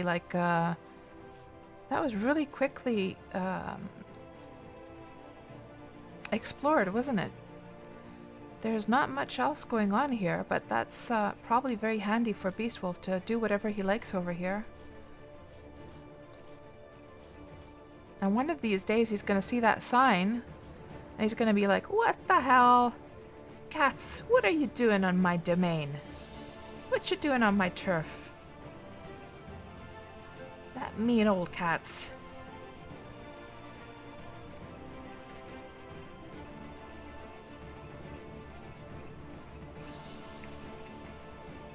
And Du Jensen, there were 4 to 5 trader deeds on the island before, but not sure if they're still there. Yeah, at least I didn't see anything. Yeah, not sure. So, now we have to decide what we're gonna head over to Kitchi's place, but do we want to do it so that we sail over?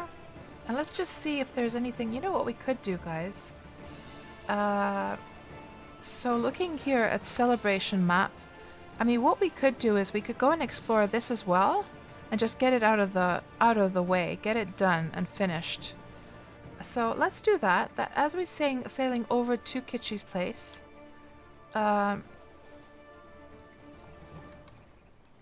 we'll do... Kitchi, is there a bridge over here? Just thinking to myself, if I were to park my boat over here, we would explore this area, and then if I were to come running up through here to your place, it might be kind of a nice adventure. How much time do you have, Kitchi? Like, are you going to be around for a while? Because, of course, I don't want to keep you waiting either. So just as a recap, Kitchi has kindly offered to imp my saddle, and how can I resist? How can I resist from this Grand Master leatherworker to imp my saddle? I would be honored, Kitchi, if you were to be the one that imped it. I think my saddle is one that I've just like imped myself, and I've probably enchanted it myself as well. So you're rushing over to Xanadu to get the Rus, and then you will be back. Okay, Kitchi, it sounds like as far as the timing goes, it's pretty much perfect, so don't you feel like you have to rush it all. It sounds like by the time we would have gone through that area, I will have arrived to your place, so...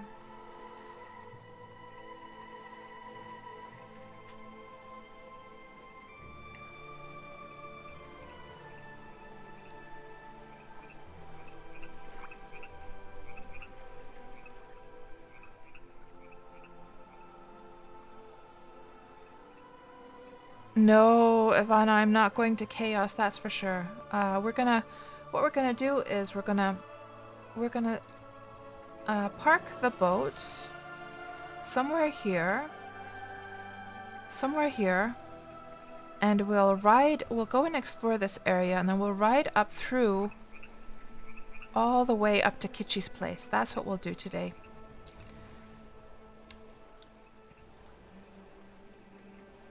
Hello, Wolfmare. Welcome on into the stream. Yeah. So yeah, if you want sleep bonus, guys, go on over to Xanadu.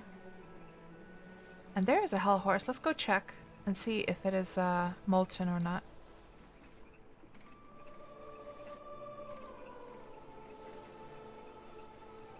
And Kitschy, you take that path a lot when you go hunting. Oh, nice. The path is long. You take it a lot there. A lot of lovely sceneries when you follow the highway. Oh, that sounds awesome. Okay.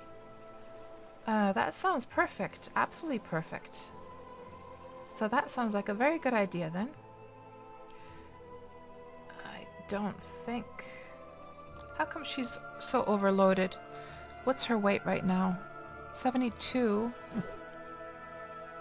Little kitty cat attacking me. The nerve, kitty. The nerve.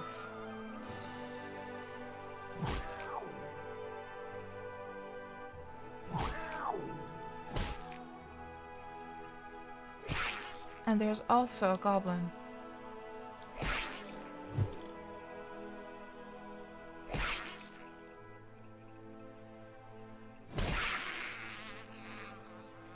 And is there a recipe? No, fishy fingers. Well, that's a super, super common one, but we'll grab it anyhow.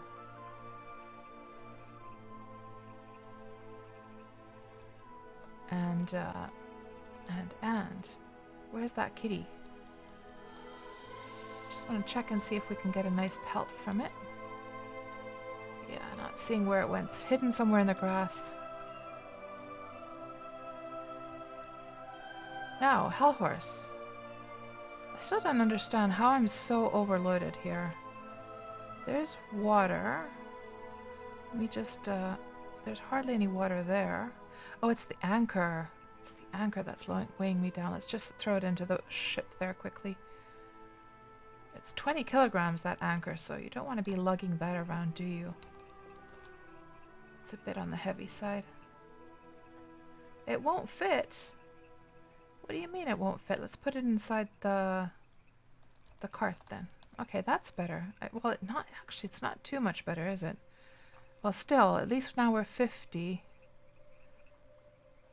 I'm gonna actually have to climb up there to check.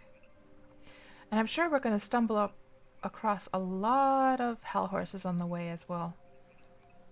Might have to drink a little bit of booze to get up to this hell horse. We'll see.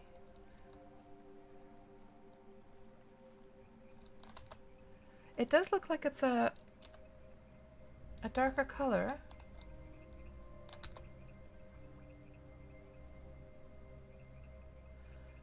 It could be, but I think it was that the molten was a more purplish color.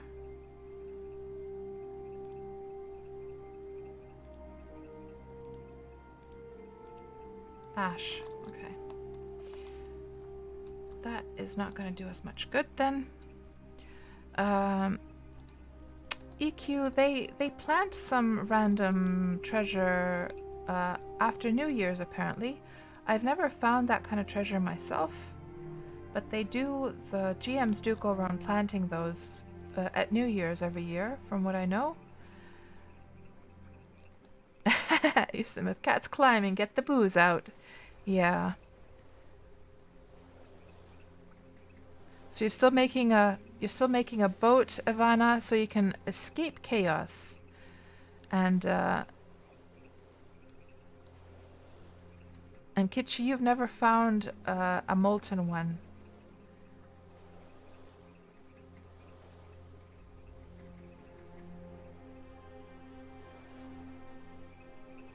Hello, Roly Poly. Welcome on into the stream. How are you doing today?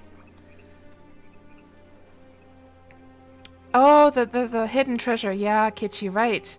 Yeah, me neither. I wonder if they... First of all, I wonder, like, when they plant those treasure chests all over, do they... Do the treasures... Do the treasure chests eventually decay, or do they just sit there until somebody finds it? I wonder.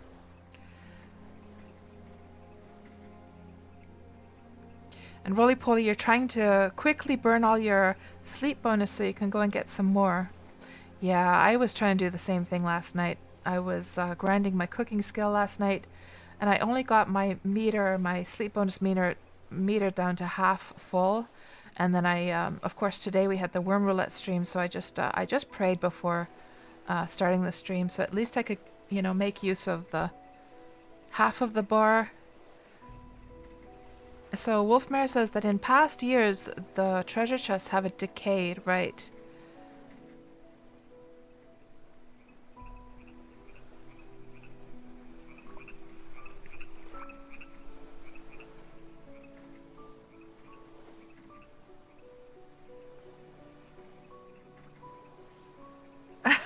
Ran.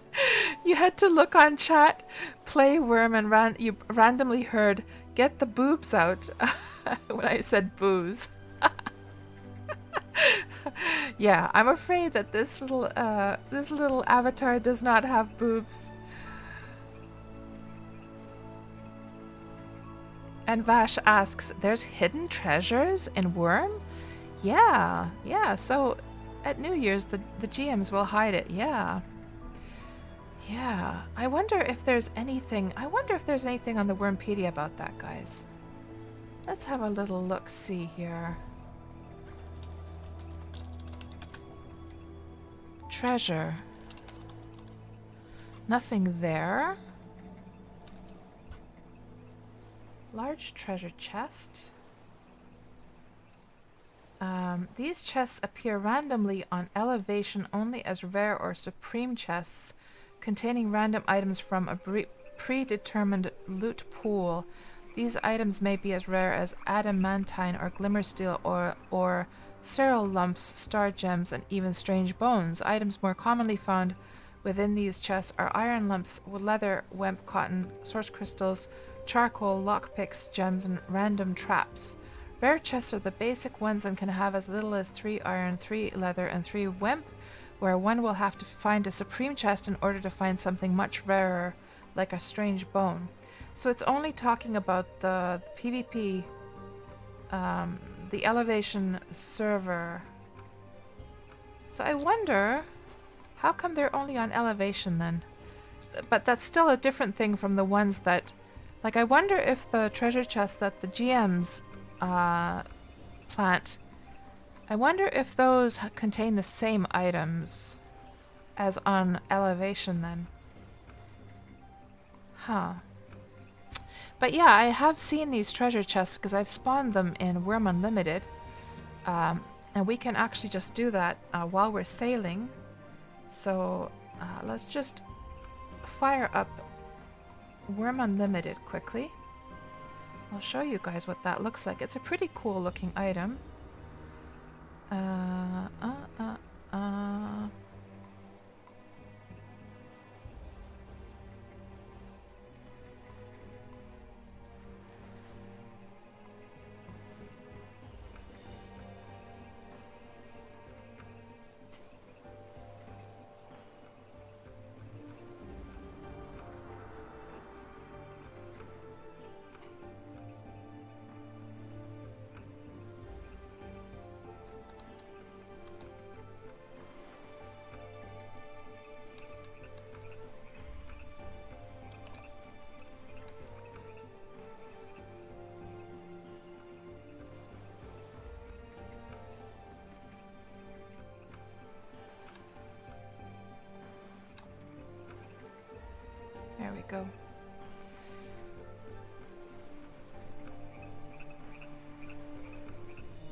So Notch is Rolf's friend. Rolf is the main guy who has been heading Wurm Online, and Notch was the guy who made Minecraft, and he and Rolf together were making Wurm to begin with before Notch left. And Vash says, I got into Wurm because it's the 3D version of Ultima Online you've always wanted. Yeah, I think of it very much in a similar way, Vash, for sure. So, let's just spawn one of those treasure chests here so you guys can see what it looks like. And it actually sparkles as well. Special create treasure.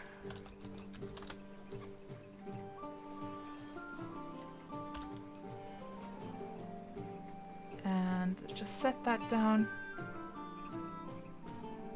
There we go.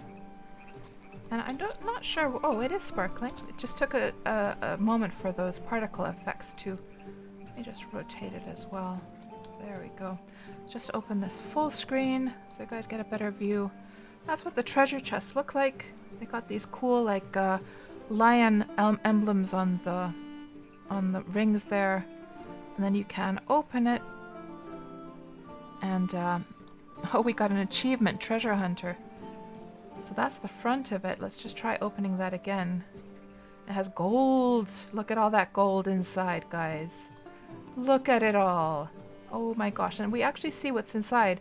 So this one, oh, that's actually an interesting test here. So this one had cotton leather, wemp, charcoal, a lockpick, and some lumps of iron. And if we just destroy that one, let's make a superior version. Special create treasure. And then we're going to do a supreme. Let's do a fantastic one. Let's see what happens. Does it have different stuff? I'm not sure if a fantastic one even exists. Or is it just the supreme? So that one just had the same crap. What about the supreme then? Because it only mentions supreme in the wiki page. Or the Wurmpedia page. Let's do supreme. And see what's inside. Ooh, it's glowing, at least. Is this fantastic one glowing? No. Oh, it is glowing as well. It is. This is glowing blue, though. Whereas this one's glowing kind of like a yellowish color. Okay, and let's see what's inside this one. It also has just like crappy stuff. Huh. Yeah, I don't know about the ones that the GM spawn. Surely there must be something a bit more exciting than this kind of stuff. I mean, really? And they're not even like 99 quality either. So I don't know. But at least you guys got to see what a treasure chest looks like in Wurm. And unfortunately I don't have any more information than that on the whole New Year's thing. And hello there, Frakika. You haven't played Wurm Online for a very long time. What's the difference with the Steam one, same server and stuff? So Frakika, yes. So something to be aware of is that on Steam there is Wurm Unlimited, which is the standalone version, and then there's Wurm Online, which is what we're playing. Wurm Online is the MMO, and Wurm Unlimited is the standalone where you can make your own servers. So Wurm Online, and the difference between the Steam client for Wurm Online and the old school client, which you can download from wurmonline.com, is that they're just two different types of launchers, but you access the exact same game, exact same servers, exact same worlds. The only thing is that if you create a character on one of the launchers, you have to use that same launcher to play that character, but you can also have another character on the other launcher, and you can play with them together for sure. Like you can have your two alts together in the same server and stuff, in the same world, but they just have to be launched with that same launcher they were created with.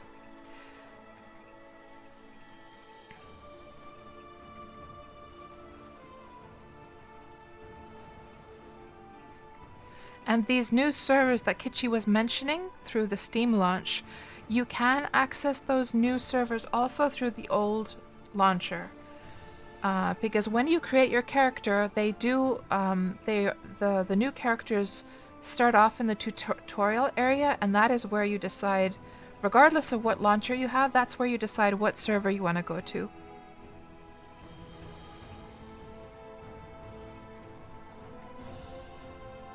Oh, I see, Kitchi. So the chest for New Year's had some things in it that Retro spawned and hid around the world by hand. Oh, so it was Retro who was like planting those, right? Yeah, no problem, Frakika. And welcome back to Wurm, by the way. How long ago was it that you last played?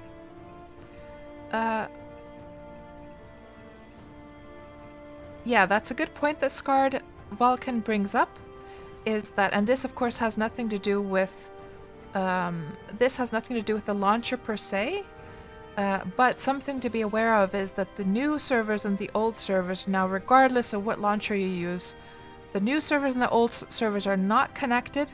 So if you have your old character on one of the old servers and you want to go and check out the new servers, you're going to have to make another character for that. And Majo says that New Year chest, rare Auld Lang Sin, straw, and contains 3 items. Huh. Let me just check if I missed something.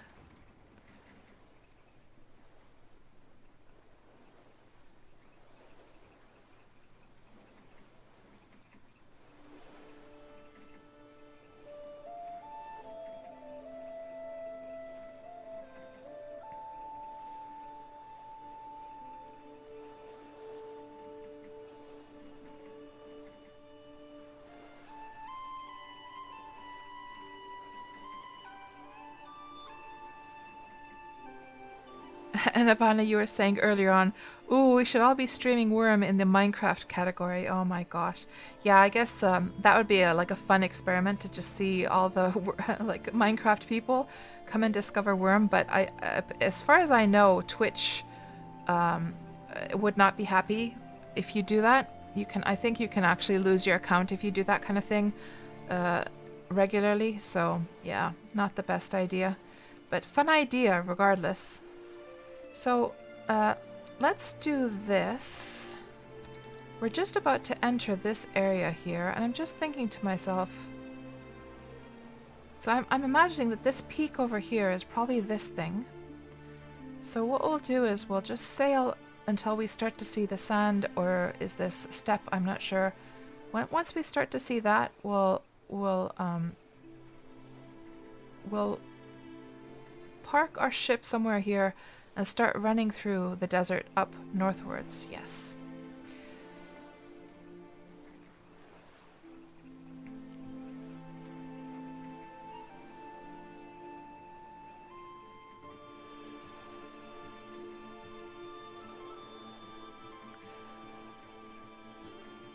And Galactiki, where is screenshot of New Year's chest loot? Let's have a look here and see.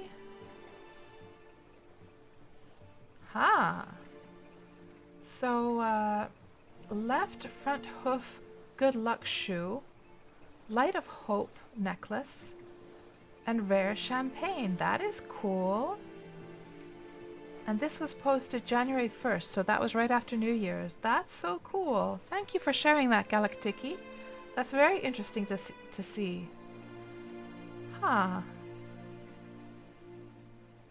Oh, that's so cool. I would love to find one of those things one of these days, yeah.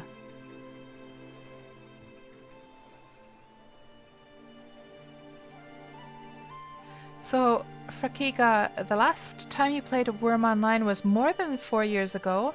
You played on Exodus and for Wurm Unlimited, you think 2 years ago, played on a server called Severed Realms. And you actually started playing Wurm Online when you saw my videos on YouTube way back when. Oh, that's so cool, Frakiga. That's so cool because, of course, that was the whole reason. Oh, what is she fighting? Oh, there's a snake after us.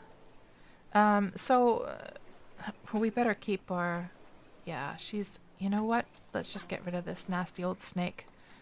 Oh, I left it already behind. Okay, let's keep on going then. So, Frakiga, it's so cool when people tell me that kind of stuff because... because essentially, that was the whole reason. That was the whole reason I started making YouTube videos to begin with about Wurm. That's the whole reason I stream, to be honest, is I want to spread the word about this amazing, amazing game. It just, you know, it hurts my heart to know that this would be just the perfect MMO for so many people out there if they only knew of its existence. So when you say something like that to me, it's like music to my ears.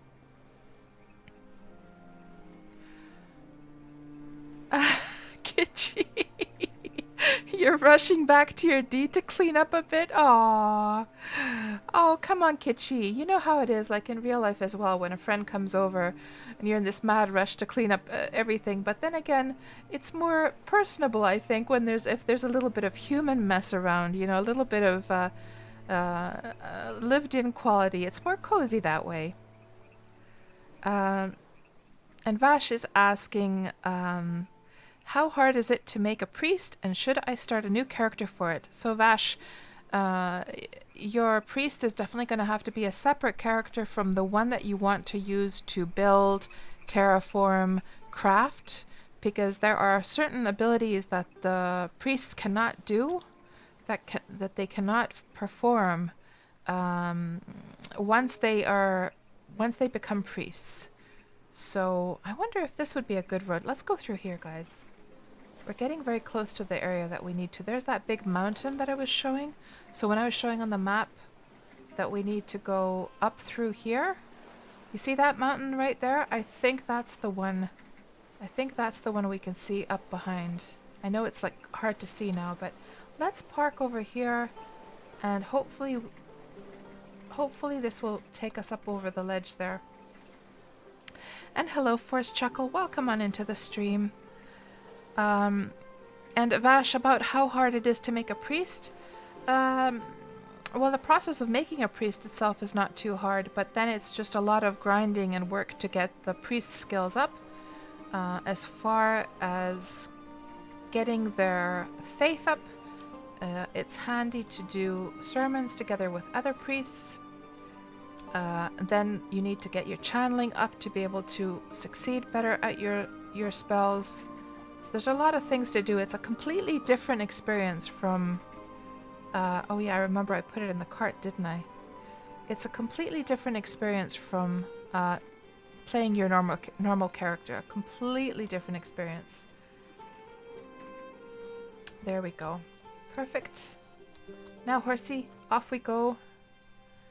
Is there anything... You know what? I should probably leave anything behind that's weighing me down, so...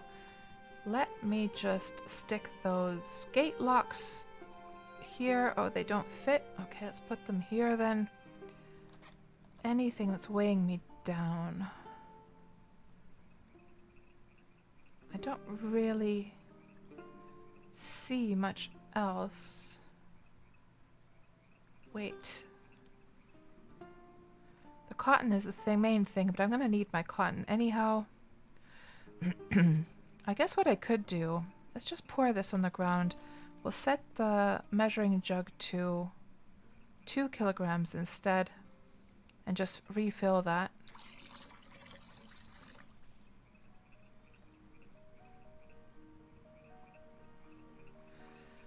And is there anything else?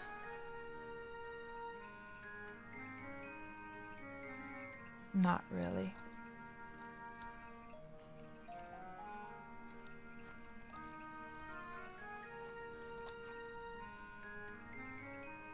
Okay.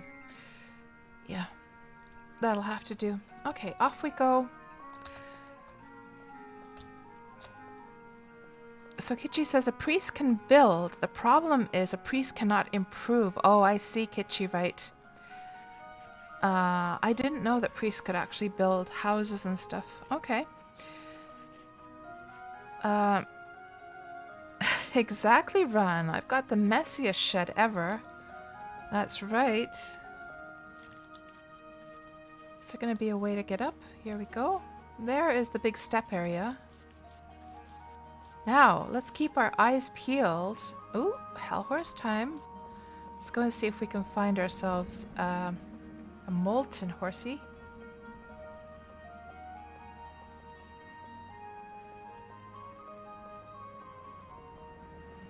And Kitchi says there are some people who play mainly as priests, but it comes as a large at a large sacrifice to gameplay. Yeah. Yeah, there's so many things you can't do. Can't do as a priest. Ash. There's another one over there. There's lots of hell horses in this area.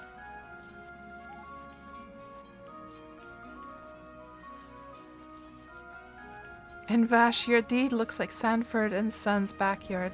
So what's Sanford and Sons? Is it like a shop that sells like construction stuff? Like a handyman's oh, what's the word I'm looking for? Where you can find like all the stuff that you need for a house. Salvage. Oh, I see. That's Ash.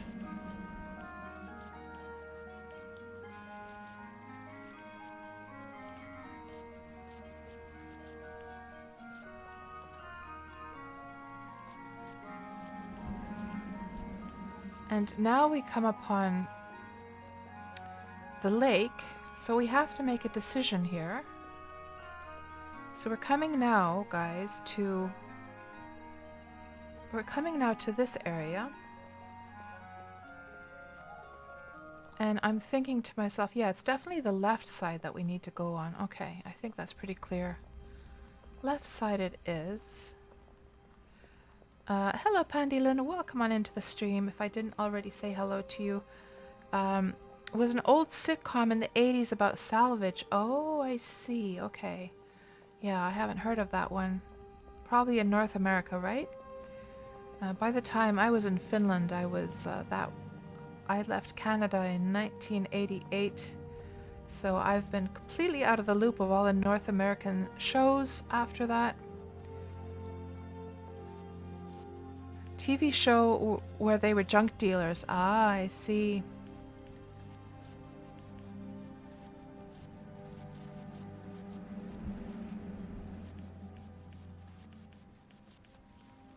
That one is ash. Man, there are a lot of ash. Somebody was telling me, I think, that the ash seems to be the most common. I thought it was cinder because most of my hell horses are born cinder for some reason. But it looks like ash is like sort of the equivalent of the gray color for horses almost, because most of the wild ones seem to be ash. Interesting. And do you remember these mountains, guys? Oh, no, that wasn't, that was Independence I'm thinking of. Never mind, never mind. I was remembering our adventures to Independence a few weeks ago when we were up on the mountains, sort of in this sort of similar area, but that was Indy, not Celebration. So, here's the lake. And, I need to actually go on the right side of the lake because I'm pretty sure that there's not going to be a way to go along the edge there. Let's go quickly check this horse and then we'll go back around this way.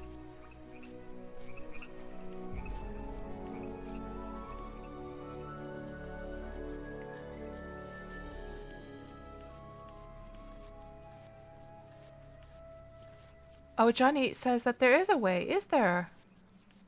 Oh. That's ash as well. So in that case... So is there like a... Is there a walkway, Johnny, along the shoreline? All along the shoreline. Angelix asks, so does a northern or southern have more people around?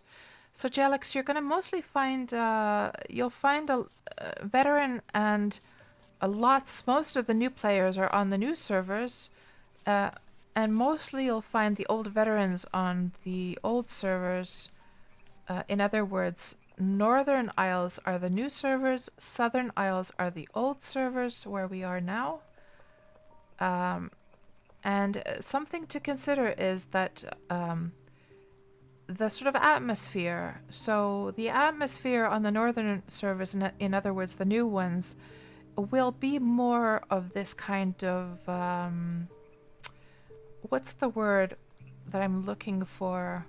Pioneer kind of feeling, because there's so many new people there experiencing the game for the first time, or who have only been in the game for a few months, and you'll get that kind of atmosphere there, I think, more. And also, of course, the old veterans who have created characters there, you know, they're experiencing the feeling of starting their characters from fresh. Now on the old servers, the nice thing there again is that there's a lot of history. You're gonna find much more amazing places to discover on the old servers, because the veterans have had many years to build just absolutely stupendous, amazing, crazy things. I find that when we have our Wurm Roulette streams on the Northern Isles, in other words, the new servers, I find that those streams are pretty boring, to be honest, because we don't really stumble across anything too exciting, just because people haven't had the time yet to build anything cool there. And then, of course, considering that, that's also something to consider, is that the land of the new servers is much less developed, much less terraformed, because people have not gotten around to changing it too much yet. Hello, Drogos. Welcome on in.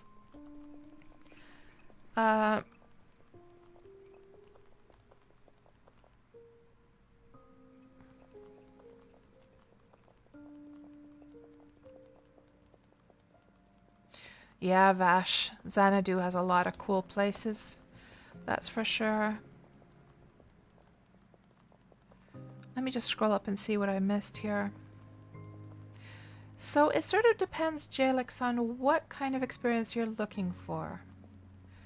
I would say that I would almost say, Jalix, that it's probably, if you haven't played too much before, and if you don't have too much experience playing Wurm, it almost feels like, is that a champion bear, by the way?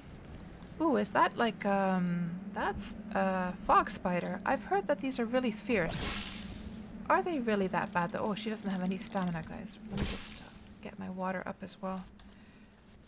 It's not very often you come across these fog spiders, but I've heard that they're supposed to be like super fierce, but I could swear that I've killed fog spiders in the past and that they haven't been too bad, but let's see what happens. Yeah, I was gonna say, Jalix, that for any newbie really who hasn't played too much of Wurm, I would recommend going to the new servers, Northern Isles, and then choosing Cadence as your starting point. And then it's a hard one though, because on the other hand, on the old servers there's many more like there's a lot of like really big player events. Well, they have been organizing them on the new servers as well, but they're not as sort of yeah, this is actually kind of tough to kill this guy. This is a bit of a tough one, I have to say. It's definitely more tough than the normal spiders are, and you do not come across these very often. Like, I literally, the last time I've killed one of these fog spiders, probably been like three or 4 years ago, quite honestly. You do not see these very often. You see the corpses laying around, but you don't often see the spiders themselves. At least I don't.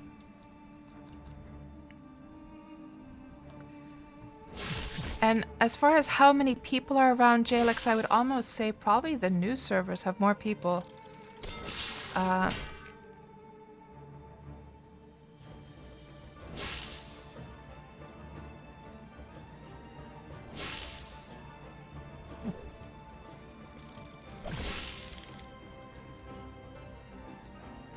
Amichio's now. No, not Cadence. Oh, it's giving me poison, is it? Oh, let's have a look here. Oh, look at that. Yeah, poison. Okay, so let's just butcher this guy. So the funny thing about fox spiders is that actually they have water in their corpse, which is kind of cool.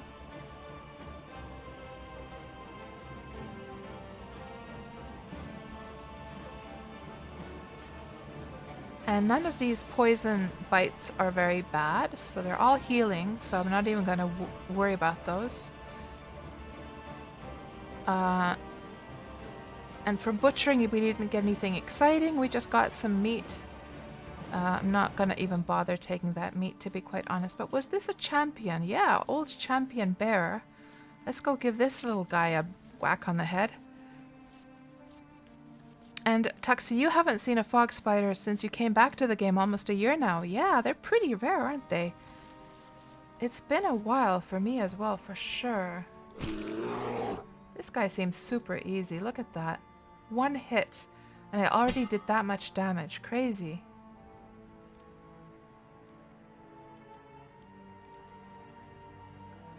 And EQ, your experience with Cadence was just bad. Was bad. Just people telling you where you can and can't deed, or even what trees in the wild you could cut.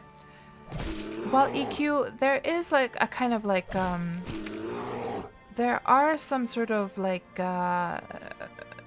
unspoken rules that about people kind of respecting each other's sort of turf. And let me see if I can find the Factional Fight Brother video on that. It might be worth watching that one for anyone joining Wurm. Let me see if I can find it here. Factional Fight. They do show this sometimes on their own stream. Maybe if we find the most popular. Most popular, would it be under here?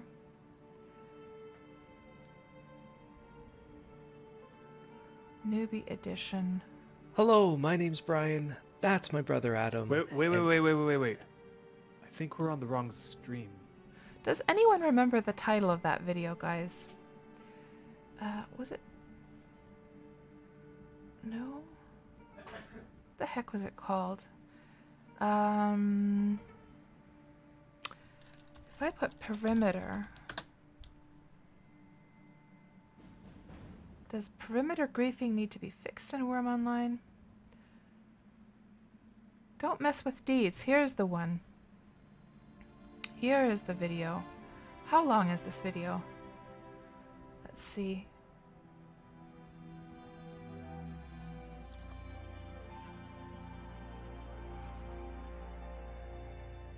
This is 6 minutes. Well, I'm not going to show it on stream just because it's going to be the whole like copyright strike will come. But I suggest EQ and anyone out there who is not aware of these sort of unspoken rules. We're just talking about like common decency rules in Wurm that new players might not be actually aware of. So let me just share. I would recommend you watch this video from Factional Fight. There's the link there in the chat, and it will sort of explain why people behave that way at EQ.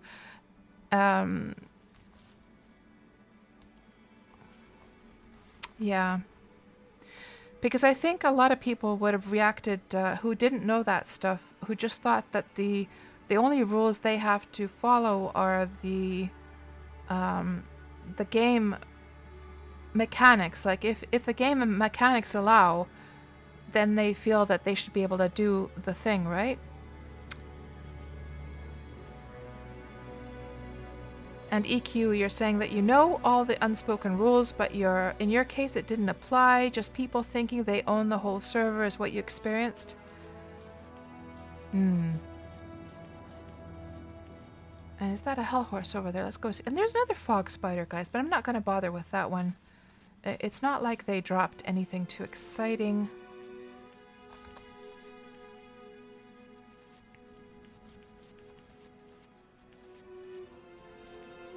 And Frikika, the combat UI looks so different. Yeah. Well, I can tell you, Frikika, that I was the one who actually overhauled the look of it as part of my tasks before the Steam launch. We can go and actually have a look at that town as well. There's some things that need to be still polished for it, though, that I can't control, namely some of the colors that are showing. Oh, let's just fight this guy and I'll show you what I mean. But I have I have asked for them to fix those at some point. So these colors I would like the colors of these swords and the color of this thing, for instance, when it goes green. You see how all the green colors are different? Those are those are like coded in those colors. I would like them all to match the more lime green color so this is my graphics here, and I'd like all those greens to match so it doesn't look like a mishmash of different greens. But yeah, I'm sure they have more important things to work on right now. Is this Hardened Black Wolf? Yeah, I'm not going to bother with that guy. We're just here to basically check the... I saw a hell horse here somewhere.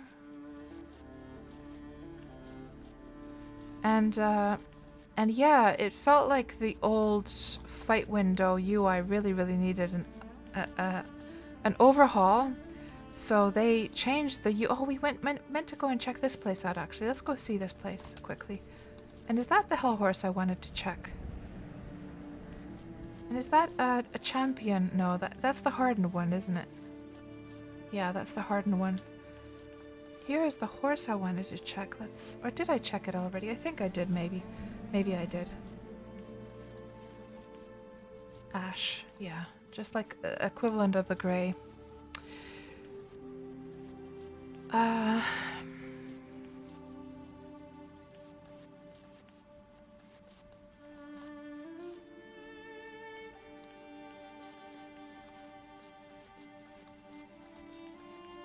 Oh, the doors are locked. Oh, well. That's quite an interesting, solution up there. Never seen anyone do that. Where they would have, the tower, and then they would build, literally they've built a house around the tower. Now, something to know, guys, is that if your tower... So, if your tower is, let's just say your tower is on this tile here. You can't build a fence or a wall next to it. It will actually decay away. But this seems to be one tile away around the tower. And that's quite interesting. I've never seen anyone actually build, encompass a tower with a building like that. Quite interesting. Du Jensen asks, so where is that? So this, Du Jensen, would be... Most likely, I'm guessing that where we are right now is somewhere here. I'm not sure, actually. No. No, we're over here. Sorry. We're probably somewhere over here, Du Jensen. Yeah, this is where we are. Right there, that's right. And Kichi says Q15 is where we are. Q15, yeah, around that area. That's right.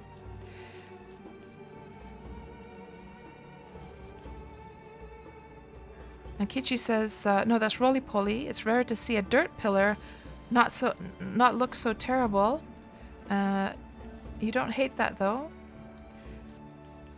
And there is a couple of horses up.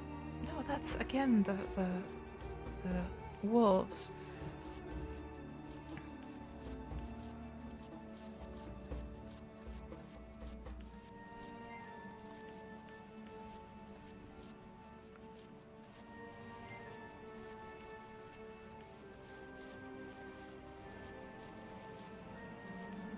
And Michio, you're not a fan of the step texture. Yeah. It's certainly, I would definitely say that the step in Wurm is probably some of the ugliest turf you can find. However, you know,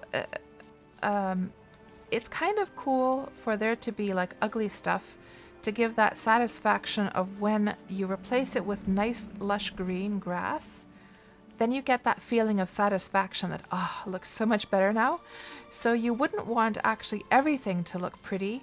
Like for instance, when I play World of Warcraft, everything looks so darn pretty that it's like a pretty overload for me, and it loses its significance to me. And I can't really explain it. Now, another thing is, of course, technically, like how the quality of the graphic, the technical implementation of the graphic is a whole different matter. You can definitely have like a texture which has been technically and graphically implemented in a poor way that just looks crappy. And I'm not a fan of that kind of thing. I definitely want to see things technically done in a nice way. And of course, these are very old school, these tiles. However, the beauty and the ugliness, let's just say that all the textures were done in a beautiful, all the textures were done technically well. I would still like to see ugly textures and pretty textures to have that contrast. And for Kika, there's no contrast. So do you mean in World of Warcraft? Yeah. It's just beautiful glowy things all over the place and particles and... well, I guess one thing that you could say that's really ugly in World of Warcraft is some of the old armor. It's so crazy because some of the most beautiful armor in WoW and some of the ugliest armor, they're all the old school ones. The later versions of the armor that they made were also generic. That's also ash. So now, is this the road, Kitchi, that we need to start going along? Let me just stop and make sure that we're going in the right direction. North? Yes. And this must be the road. Scarred says, I believe you can wax food to make it last longer as a deco. You can apply waxed paper to food, and it does last a little bit longer, but it's meant more for when you are traveling around and you're carrying the food with you.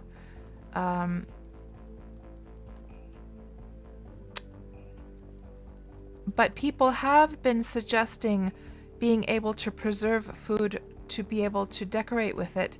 It has been suggested, though, the waxing thing has been suggested many, many, many times over the years, ever since we got the items on tables update. And it's definitely something that the devs do discuss from time to time. So, you know, it's something in the minds of the dev team for sure. Now, whether we're ever going to see it in the game, that's a whole different matter. Personally, just as a player, I would love it. I would love, love, love, love if I could set a table, have some food on the plates and everything. Oh, there's a horse. But, you know, I don't think... I think what I need to be looking for is the purple kind. I don't think... That's probably just an ash one as well, isn't it? Yeah, it is. So maybe I'm just going to leave those hell horses alone unless we see one that has kind of like a purplish tinge to it.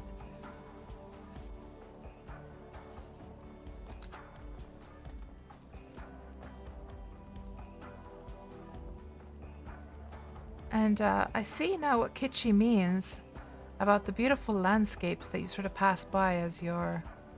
I'm not sure if this was the road you meant, Kitchi, if we're on the right road or not, but definitely kind of enjoyable to watch the scenery here as we pass by.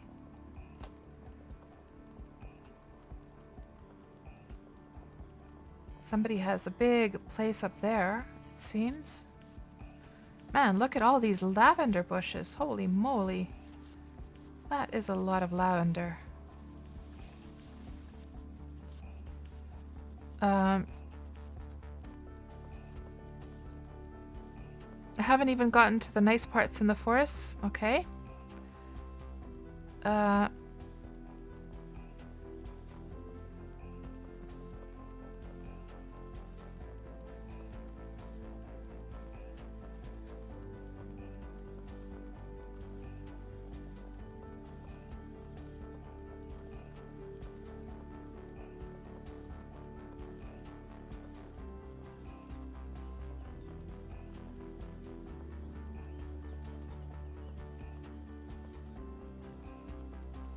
And yeah, another thing that we've gotten for Kika is you see these little these cat's eyes on the middle of the highway. So now we can connect our deeds and have them mapped out in this kind of highway system, so that you can search for a deed from these waypoints.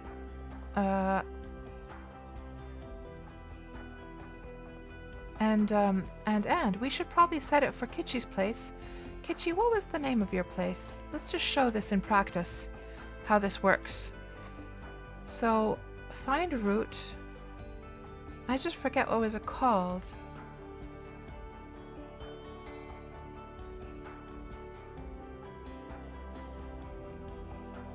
Oh, you don't have it connected. Okay, so just stay. You were saying that head west when you can. Okay, so let's turn west at this point then. Jalix says this game is so sandboxy. It's so cool to have an MMO where you can literally build the world around you. Yes, that is, there's no better way to describe that for sure. Oh, and this is a very nice little forest. Maybe this is one of the ones you meant, Kitschy. This does look very delightful here. Very lush, fluffy little bushes all over the place. And look at that scenery, indeed. You know, I have to say, if I lived here, I would probably be compelled to strip away those bits of steppe and dirt from the mountain, because it just looks so ugly up there.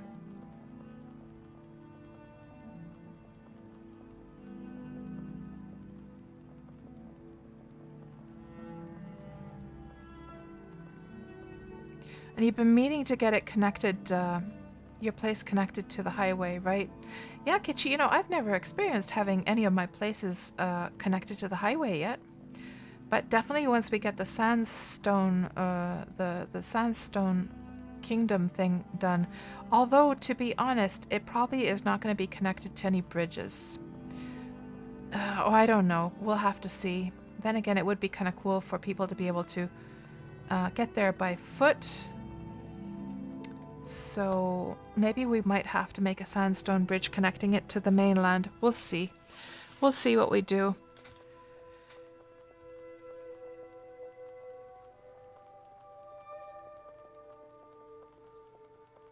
And since we're going to be just riding on the highway from this point on, let me just actually set the smoothing a little bit higher.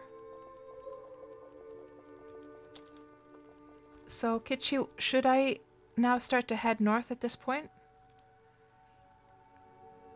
Good evening, Jodo. Welcome on into the stream.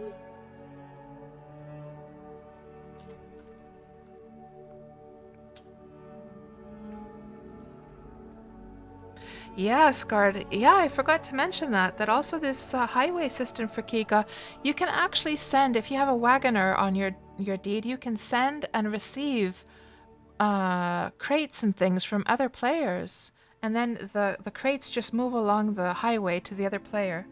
What do you say to that? Pretty cool, huh? Keep going west? Okay. I know, right? I know. Yeah, I see that astonishment. So what other astonishing things have we gotten in the games in the past 4 years, guys? What other things could we amaze for Kika with here? There, and we've got the new skill. Was the archaeology skill around for Kika when you last played? Yeah, had to travel for hours and hours to deliver stuff. Oh, well, one thing I could mention is the plot course. I don't think that was here yet.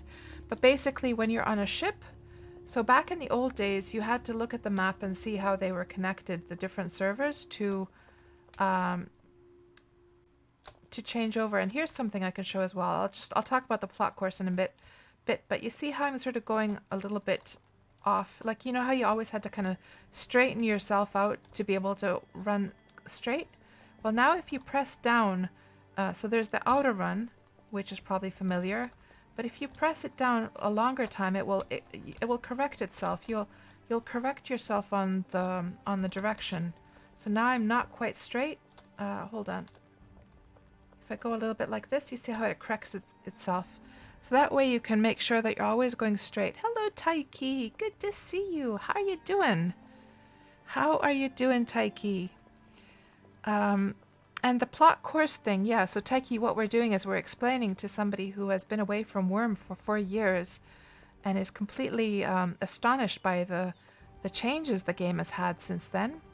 We are explaining to Frakiga here about all the cool stuff that has come into Wurm these past years and the plot course. So yeah, back in the day, let me just actually stop here for a moment. Back in the day, if you wanted to sail to another server, you had to use the connecting arrows.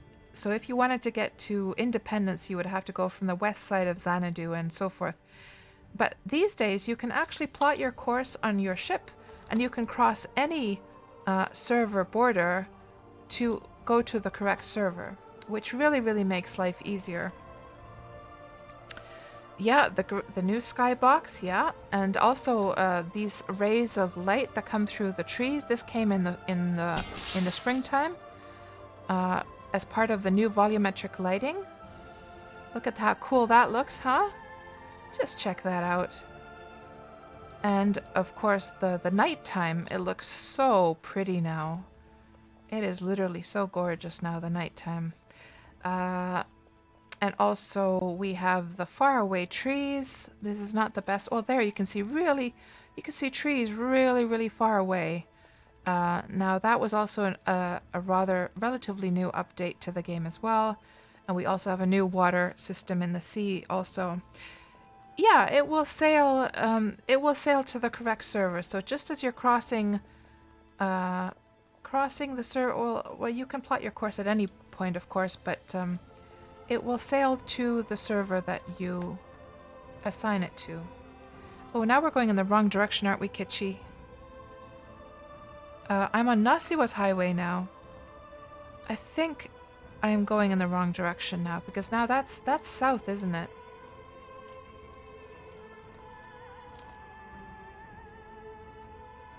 That's west. Oh, maybe we're going correctly then. Okay. Let me get a little bit of a drink here.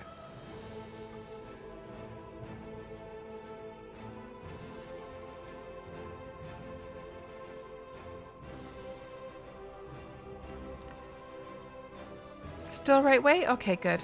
Yeah, it is a cool bridge, Du Jansen. Absolutely. It's a very cool bridge indeed. So the archaeology skill, I think, is worth a mention. Because the archaeology skill allows you to use a shovel or a trowel to dig around in the dirt of just any random land and check to see whether a deed has been there or not. What the heck? Why is there... Oh, at first I thought it was a bottle of champagne, guys. It was just a chicken. I was like, why would somebody leave a bottle of champagne there?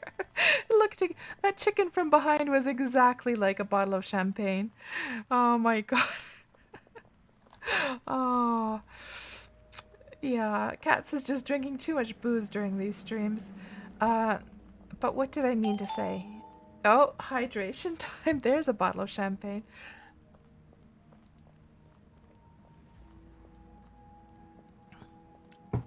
Thank you, Tuxie. So yeah, archaeology. So you use a shovel or a trowel, you dig the dirt, and it will discover whether you're going to get little fragments from the dirt of different materials. And if you have an archaeology journal, it will start to mark down information about the land. And it will start to dig around for the history of that land. Which way should I go here, Kichi?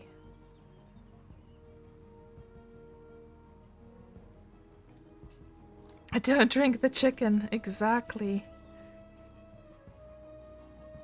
Just keep on going west. I think this would be west, wouldn't it? This is west, yeah. Let's go this way. Hello, Ivy. Welcome on into the stream. Good to see you. You could, however, drink the wild turkey. And Frakika is like, ooh. Is it actually possible? Let's go along this longer bridge just because I feel like it. Let me actually figure out where the heck I am right now. Actually, we probably don't want to go there, do we? No, we don't want to go there.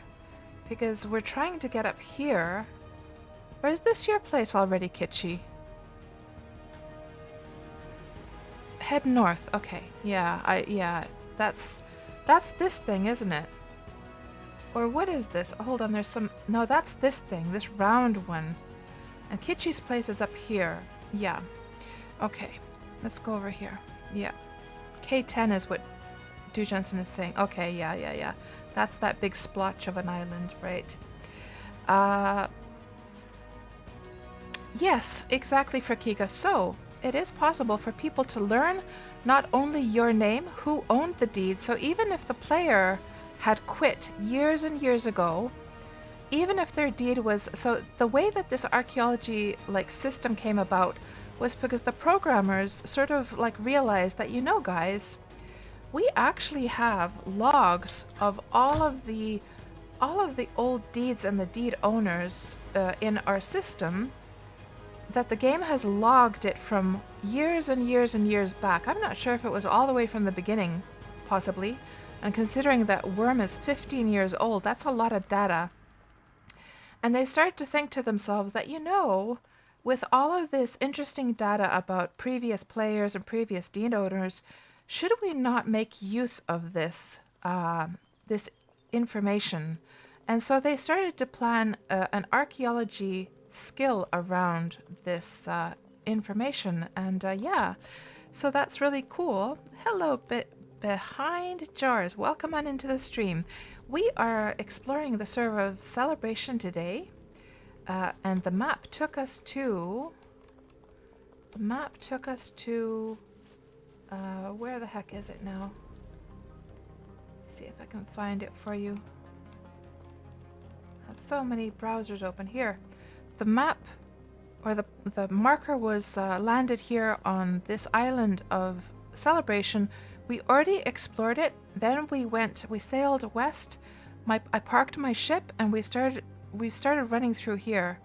And right now we've come up to this spot and we're heading up north over to Kitschy's place, and she is going to be so kind as to actually to improve my saddle. She's a grandmaster. Oh, why did I shut that? She's a grandmaster leather worker. Yeah, that's what we're up to today. Now, what else is very cool about the archaeology skill is that the fragments, there are these mysterious dirt-crusted fragments that you don't know what is inside them, and you have to use a metal brush to, or else a metal brush or, yeah, I think it was a metal brush, or was it the troll, to sort of chip away at the crusty dirt layer, and you will discover what is inside those fragments. Now, the fragment could be something as simple as simply like a wooden plank or a nail or something useless like that, but they can also be fragments of beautiful old statues, of enchanted weapons, of enchanted tools, pretty much anything. And I don't know, guys, was it so that I still haven't gotten enough into the archaeology stuff, but was it so that the higher your skill, the higher probability of discovering nice fragments, or was that only related to getting the statues? Because I think that was related to your skill, wasn't it? That if you had higher skill, you had a higher probability of getting statue fragments, perhaps? And I can just very quickly show you guys what the beautiful statues are that you can only get through archaeology. So let me just check that for you. Let's go to my website here. Then we go to indoor furnishing, statues, and then we're going to go down to the... No, we have to go to outdoor decorating and statues here. And those are just like the other statues in the game, Hoda statues, and the ones that you can craft. You can craft these ones. But then we come to the archaeology statues, which start here. So acquired through archaeologies, I put that there to, and you can see there's a lot of, just zoom in a little bit here, so you can really truly see what these look like. Starting here, yeah, I mean, some of these statues are so cool, and you can only get them through archaeology, or else if you buy them from a player who has completed them. So you get these fragments, right?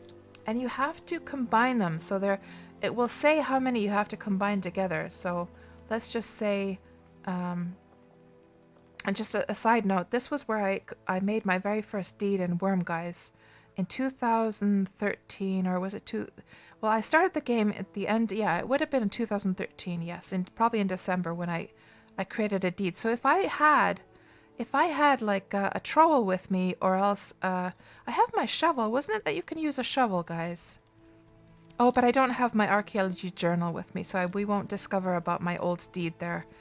But anyhow, yeah, you combine those fragments, and it will tell you, for instance, that you have 1 out of 24, and 24 fragments are needed to complete the item. And this, I'm mainly explaining this, of course, like the Wurm veterans, they know all this stuff, but I'm just explaining for the sake of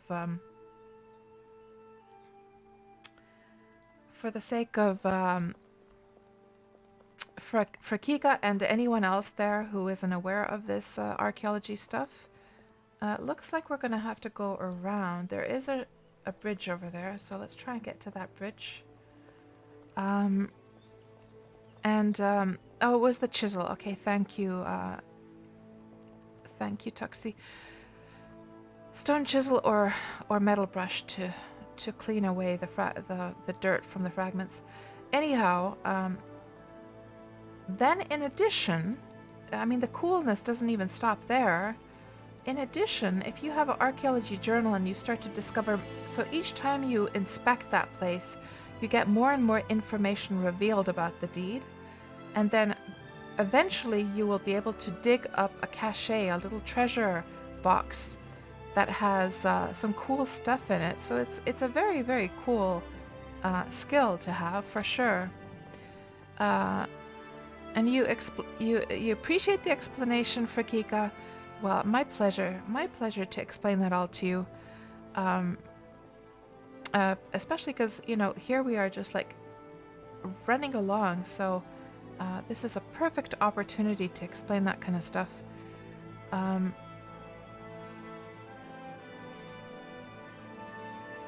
And no problem behind jars. The same to you. Oh, this is kind of a dead end. Now, there has probably been a bridge here before. So what I'm just going to do is we're just going to climb around. Ooh. Let's go through here. Was there even like a canal here before, perhaps, that you could get through? And it's all collapsed now. So Mother Nature does take over in Wurm eventually, if players don't keep things fixed, and if they don't use them enough. Roads will start to decay away if they're not run along. Ooh, this is not a good spot to be going through. Let's try and get up higher. This all looks like a huge mess over here now. And Kichi is a grandmaster of self-torture.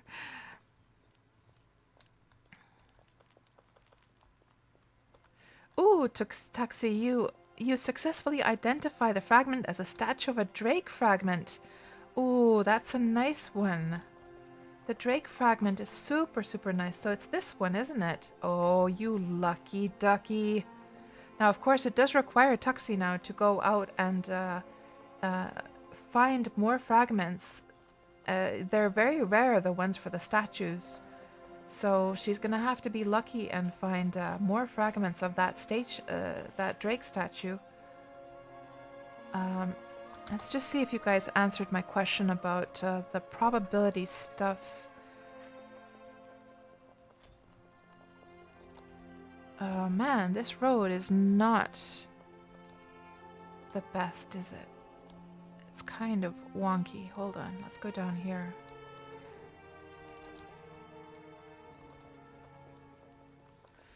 And Scarred Vulcan says on Chaos they have info from the very start of the server. That's so cool.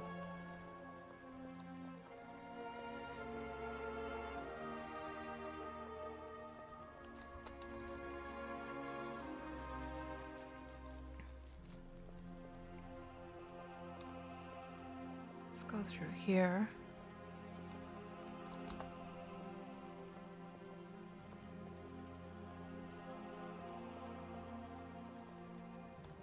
And I hardly believe, Kitschy, that your place is a trash heap. No, no, no, no. No, no, no, no. We won't be talking about your place in that way. No, no, no, no. Kitschy is one of the best and most talented architects, worm architects there are. Kitschy has on her YouTube channel, she has many, many cool time lapses of the, and her time lapse videos are so much fun. Kitschy, could you dig out your link and just share that on the chat, please? That's not the right one yet, is it? Is that the island, Kitschy, now? Or is that this one now? This one here. Let me just, because I was sort of scrolling back the chat here to check. Head west over the bridge, okay. Yeah, please do share that, Kitschy. Yeah, we went past it, okay. And what I really love about Kitschy's time-lapse videos is that she includes the amount of materials, the time that has been used, how many, I think you also have like how many people were involved, and you sort of list the people who were involved at the end, and you sort of speed up the time there and show the whole process, and you show from the very beginning all the way to the sort of decorated, furnished end, and it's so satisfying to watch those time-lapse videos. It really, really is. I think I can't even count how many people must have been surely like inspired from those videos to see, like, to literally see. This isn't Kitschy's place yet, I don't think, but let's just go see what is over here. Oh, don't tell me this was I think I know where I am now. This is where this one guy I used to talk to has his, no, maybe not. No. Are there like zoo animals here, like wild champions? Maybe not. No, no, no, no. I am confusing it with another place. Oh, and the door is locked. How the heck are we supposed to get out of here now? I hate it when deed owners put an open door on one side and then the other side is locked. And it's like, how do you get out of here now? Are we actually going to have to go all the way around? So that one was open. Let's go around then.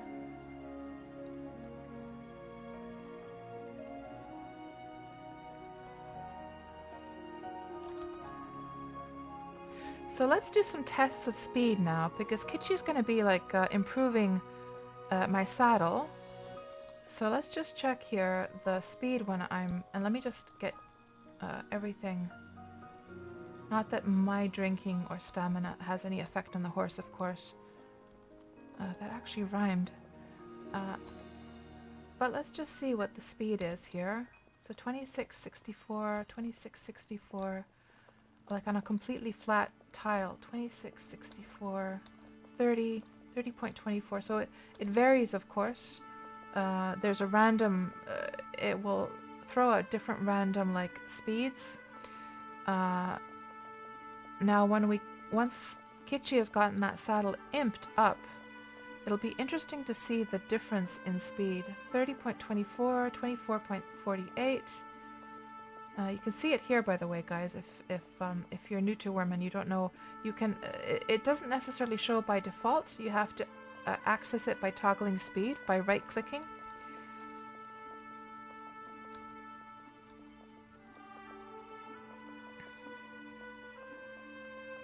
Yeah, Kitschy, I hear ya. I've been mostly playing with Safarina and Melody myself.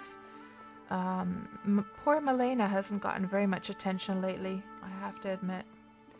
It's mainly the Wurm Roulette streams where where I play with her. Now this is Kitschy's place. I recognize this entrance here. I definitely recognize this. Yep, this is definitely Kitschy's place. So here is Kitschy's place. We have seen this in a Wurm Roulette before, but let's let me just turn off the UI so it's all nice and pretty. Let's have a little look through here and see what Kitschy has been up to over here, and just admire the nice design. I really like this part of this house, by the way. Your balcony here, using the T-like walls underneath. Yeah, and those chain fences, the way that they sort of sway down, or like they're hanging down like that, looks really nice. It's almost like these have little pillars between the chain fences. You've got a nice little spot here underneath the willow tree to come and just relax and meditate a little bit. Let's see what kind of view you have here. So where we're located right now, and did you see, Kitschy, that it looks like your wooden fence is actually decaying over here. I guess this must be off deed. So where we are right now is right over here, Kitschy's place at F10 on Celebration. And there's Kitschy. Hello. Let's just give her the saddle, and we'll continue our explorations while she's imping it. Let's see here. Look. Oh, I'm gonna have to tame the horse, by the way. So, I guess you're gonna either, Kitschy, you're either gonna have to give me taming, or is that the edge of the deed here? Hold on. This is the perimeter. Yeah, let's bring the horse over to the perimeter, and I'll just tame it. I'll just tame it over here to get the saddle off, because of course it's not branded to this server.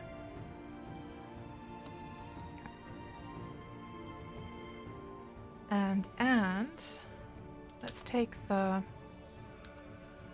staff off, and then get our grass out.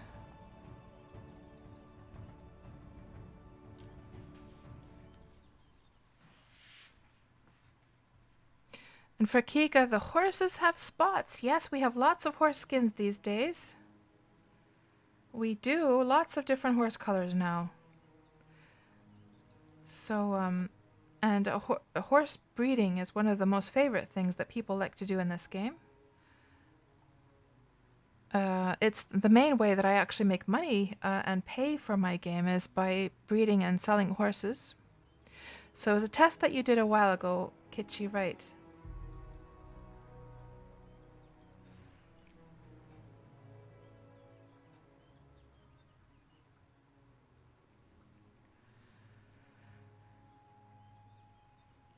So to be able to take the saddle off and on, it has to be either branded or else it has to be tamed. And that's why I'm taming the horse now. Michio asks, what's happening on Defiance? Still quite active? I have no idea, Michio. But me and Griff and Seren, we went adventuring there a couple of weeks ago.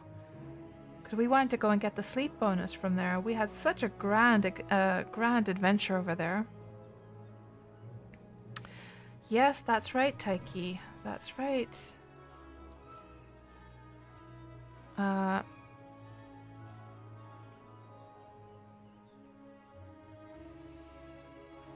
hold on. So, Kitschy, you said you've been imping this saddle so I don't have to wait? You can also imp mine? Oh. Well, in that case, hold on. Yeah, I don't want to put you to work like a second time. So if you have a saddle that you've already imped for me, then let's just do that then. And let's give it a spin. Well, I'm gonna have to tame my horse regardless to get the new saddle on. So let me just tame it anyhow. Any XP is XP. That's true. That's true. Come on, horsey. You know you want to be my friend. You know you do. You're just being stubborn.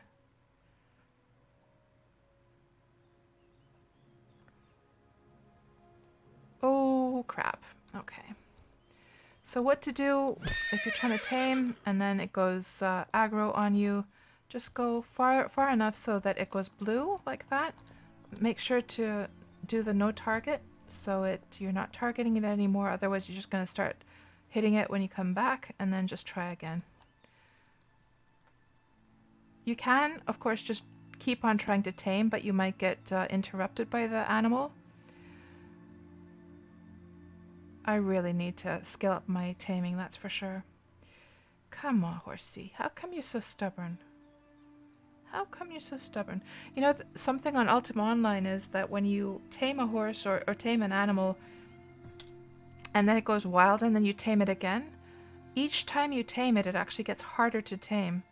I don't think Wurm has that kind of mechanism though, but it feels like it just reminds me of Ultima Online. That's exactly what the experience is in Ultima, that it gets harder and harder to tame something, and people intentionally tame when they're trying to get into higher skill. They will intentionally retame something. Well, actually they can't tame the same one, yeah, so they leave them. Yeah, that's my last grass, Kitschy. Let's hope it goes through this time, but I see that you're collecting some grass there. Oh, we got it. We got it. Okay. We got it. The only problem is that, let me see, do I have my saddlebags here? I do. So this is, so Kitschy, this saddle, it's going to be interesting to see what happens. So do you see how it has the saddle sacks? Now I took saddle bags off, and now you can see that the slot is empty. This is like a visual bug. So once I take this saddle off, oh, this actually has, Kitschy, this actually has the enchantment. So actually, yeah, this is the one I would like to be imped, because I'm assuming that the one you were going to give me doesn't have an enchantment on it, does it? But let's see.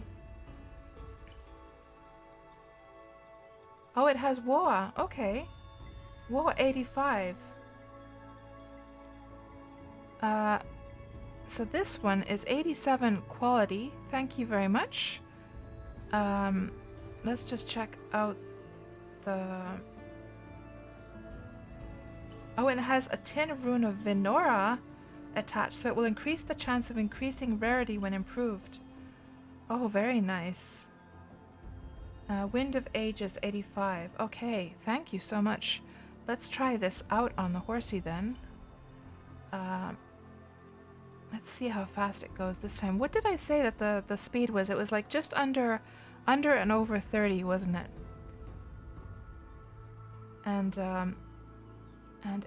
let's see how this goes now. Does the horse run like the wind? Let's check the... Oh my gosh, I can already feel that it's faster. I can already feel it. Here we go. So 27, it'll... was it so you had to like turn and stuff to make it spawn another... So far I'm not seeing a difference really in the speed so much, but maybe we're just not getting the random, like, I think if you go a different direction, let me see. 25. Not seeing much of a difference yet with the speed. But maybe it's just the random, like, speed tick. Let me try going in this direction here. 25.92.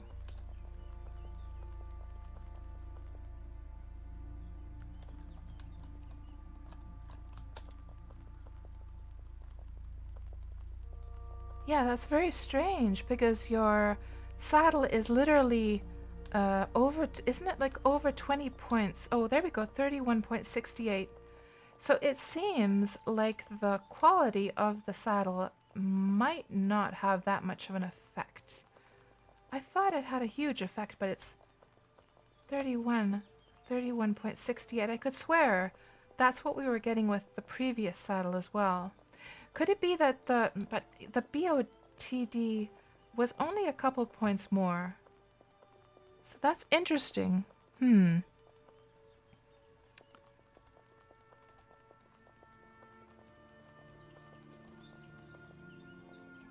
Anyhow, guys, let's have a little look around Kitschy's place while she's imping that other saddle and just take in the beautiful architecture she has going on here. I see Kitschy have a sunbathing spot outside. A couple of beds out here. Can just lazy around in the sunlight.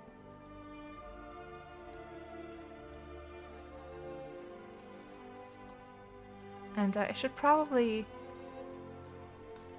first thing I should probably do is probably disembark and just go by foot here. It's not very polite to be going in with your horse, is it? So this is where Kitschy's probably storing some stuff.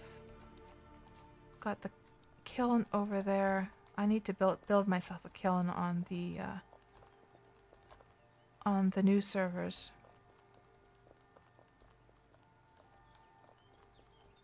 Let's go see what this house is all about.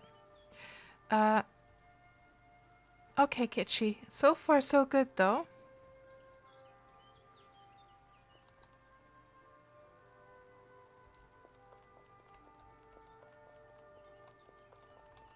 So there's another horse color for Kika that we have now is the Appaloosa. Maybe that's the spotty one that you saw earlier on. That's some kind of storage over there. Let's go see what's over here. Let's just hope that there aren't any, because this horse is still tamed. And, oh, there's Kitschy's, like, grape vineyard. Kitschy, are you making a lot of wine? I need to get into the winemaking as well. Oh, there she goes.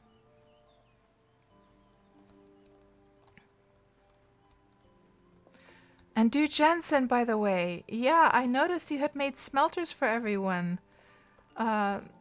So I know that I said that I could then just imp my own, but if you're in the process of making a whole bunch of smelters, would you mind then or I'm not sure, did you just give like the starting smelter to the others yesterday? Oh, thank you, Kitschy. Let me just see. So you got your little cookery over here. Let me just get off the horse again. And just check. Let's check upstairs. And not much going on here yet. But isn't it mainly, Kitschy, these houses that you've built through the time lapses?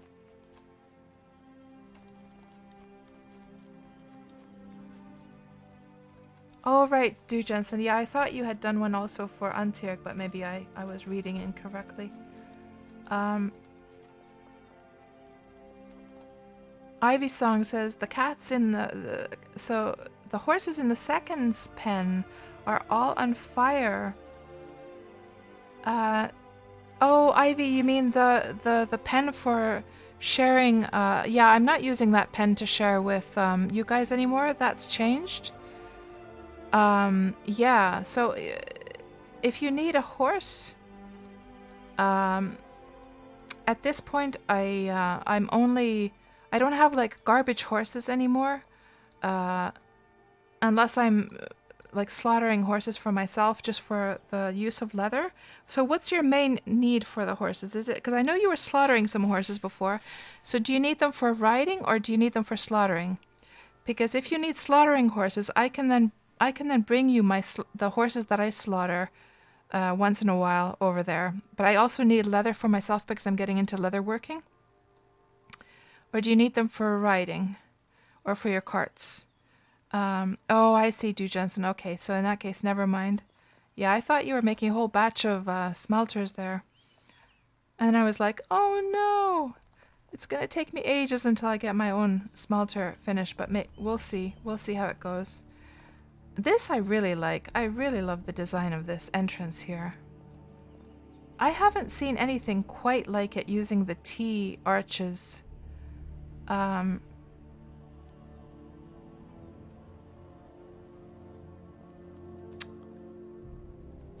Yeah.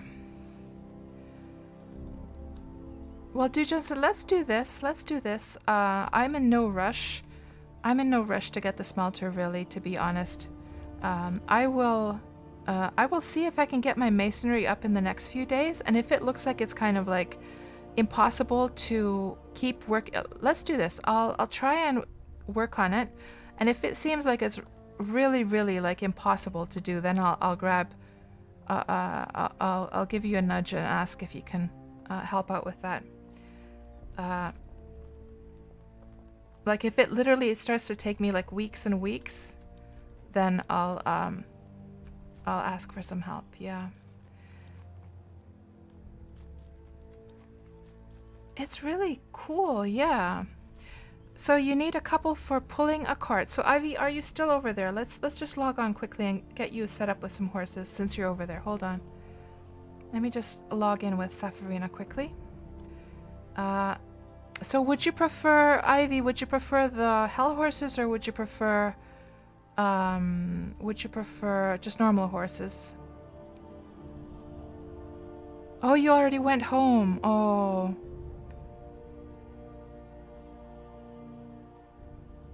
Well, I'll tell you what, Ivy. I'll do this. I'm gonna set you a private little gate. Hopefully it works. And well, to be honest, I can just bring them over to you. I'll just bring them over to you. So let's just see. Let's go and see about a couple of horses for you.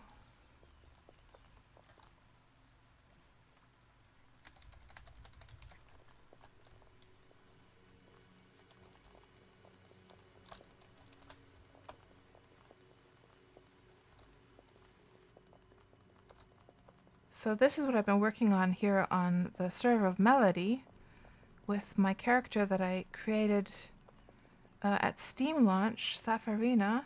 She's got a whole horse market here. And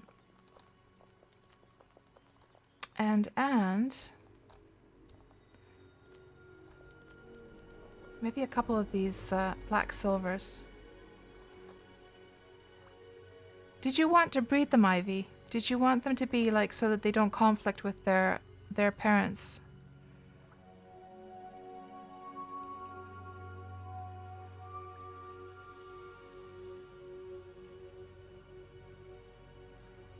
Just pull? Okay. Let me just check that and make sure that the qualities... that's not a good one. For the carts, you're gonna want to have horses that have lightning and fleeting. Let's check this one. Lightning and fleeting are the only speed qualities that matter for carts. Fleeter does not have lightning though. Okay. Let's see what else we have over here. For the other speed traits, you want the other additional speed traits as well. Fleeter, lightning. Okay, we're gonna grab this one. 56.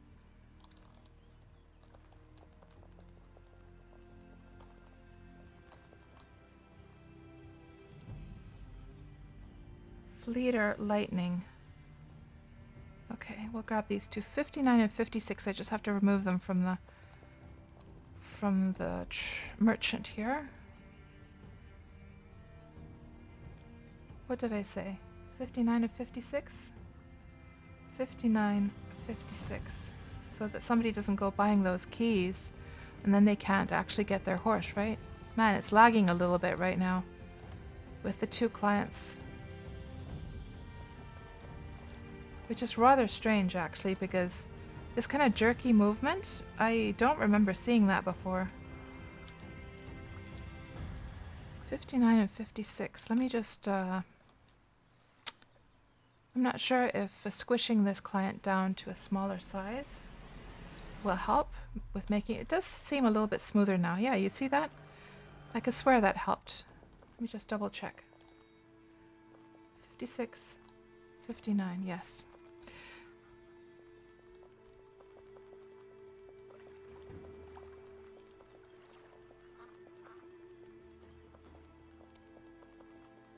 Oh, by the way, there's that table where the items had gone invisible. Looks like they're all like in view now.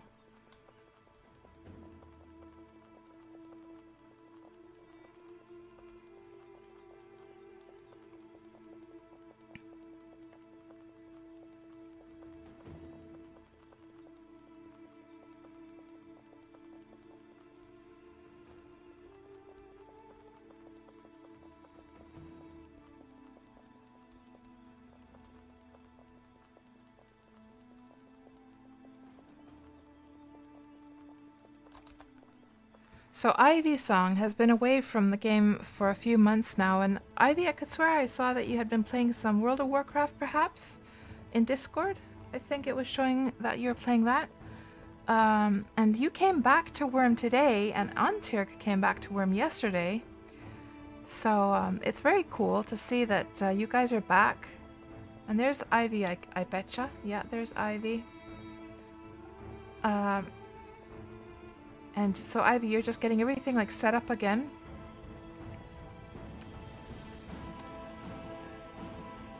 And there you go. That should definitely help.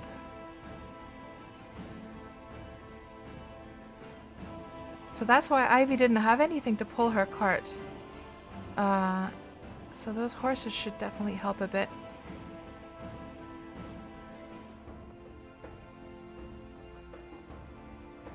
No problem. You dabbled a bit with WoW, a bit with UO, got bored, right? Yeah. So Kitchi, your turn to go to WoW. So are you saying that you want to go and head out to WoW now? Or do you mean just like in a more general sense? Or did you mean like right this moment? That I'm sort of keeping you from your WoW playing. Okay, let's put her to bed. And get back to Kitchi's place here. Where is my client? Oh yeah, because I squashed it. So let's try and find Kitchi. Oh, it was a joke. Okay. Let's go see upstairs.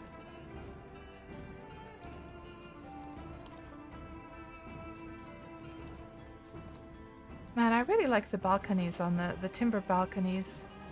The only thing I wish, guys, is I wish that we could actually step out onto the balconies.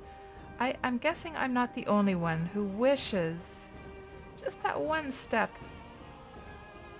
So you could really like look out properly, right? But my guess is that the reason you can't do that is because, of course, this tile, it is the edge of this tile. So technically, that would be on a different tile, and that's probably the reason you can't step out on it. Because it's a tile-based game.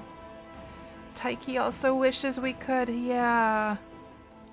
Yeah, it's a bit frustrating, but to be honest, if we had the choice of not having those balconies at all, versus having them and just not being able to cross or like go into them, I much prefer that we have them in general, for sure. Now this was the cool balcony that I was admiring from outside. Looks really cool from inside as well. All it's needing now is a few lounge chairs, a table, some nice flowers or something. But I'm guessing Kitchi is still working on her inside furnishing. Now, how the heck do I get out of here? Was it through here? Oh, it's somebody's house, right. Oh, I'm trespassing on somebody's place here. Yeah, let's not go snooping in private quarters. Oh, and Antirk, are you still there?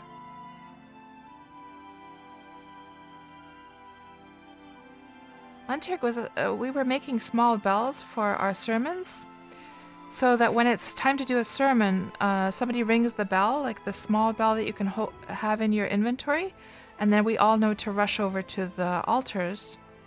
And then Antirk was asking, does the game actually have large bells as well? He wants to make a church, and I was saying yes, and they do actually ring as well. It just takes a while for the sound effect to come.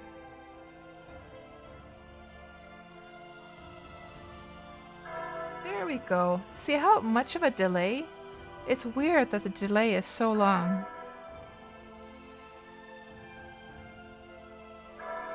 And Kitschy, I can come and look at your house? You've never let anyone in your house before.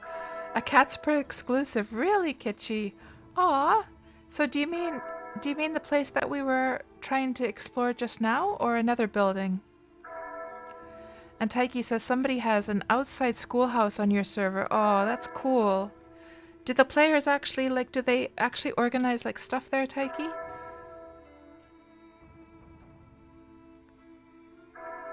The building where you tame your horse. Oh, okay.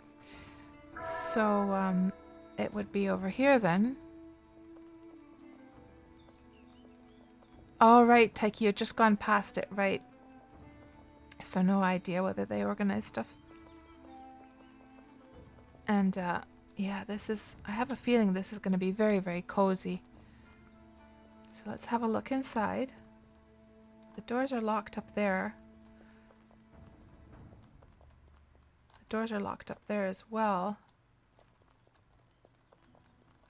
Kitschy's setting the locks now. So this is a KatsPurr exclusive, guys. If you ever wanted to see inside of Kitschy's house, this is your one and only opportunity. Duchensen and all others will close their eyes while Cats is in Kitschy's house. That's right, Taiki. That's right.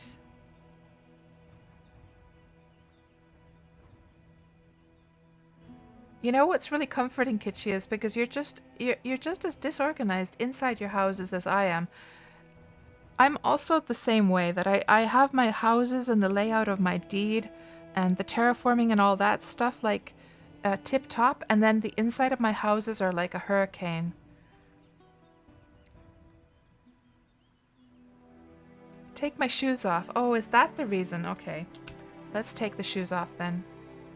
You're right, you're right. Over here in Finland, we actually do take our shoes off when... See, it worked, guys. As soon as I took my shoes off, I was able to get in.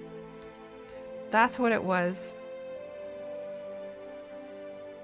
So you got your little warehouse over here. Storage. And your smithing spot over here.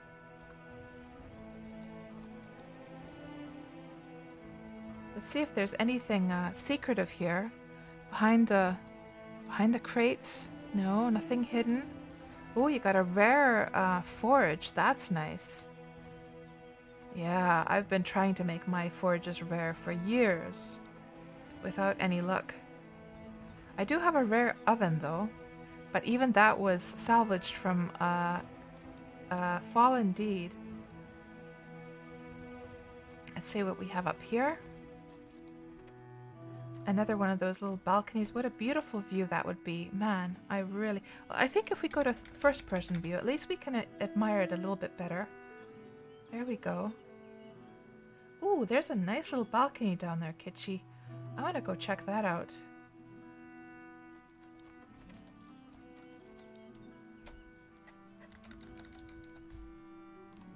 Oh, hold on. What do we have over here? Nice little, I was going to say a living area, but this also seems to be some kind of storage. I guess this is your tailoring spot. Tailoring area over there. And then here is some more forges. Your BSBs, food BSBs. Now, let's see if we can find our way out of here.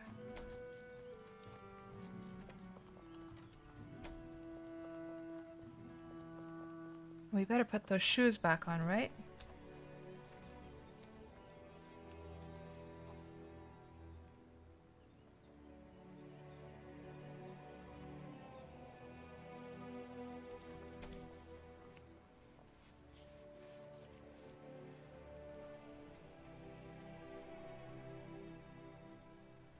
And you live in a small house, Kitschy.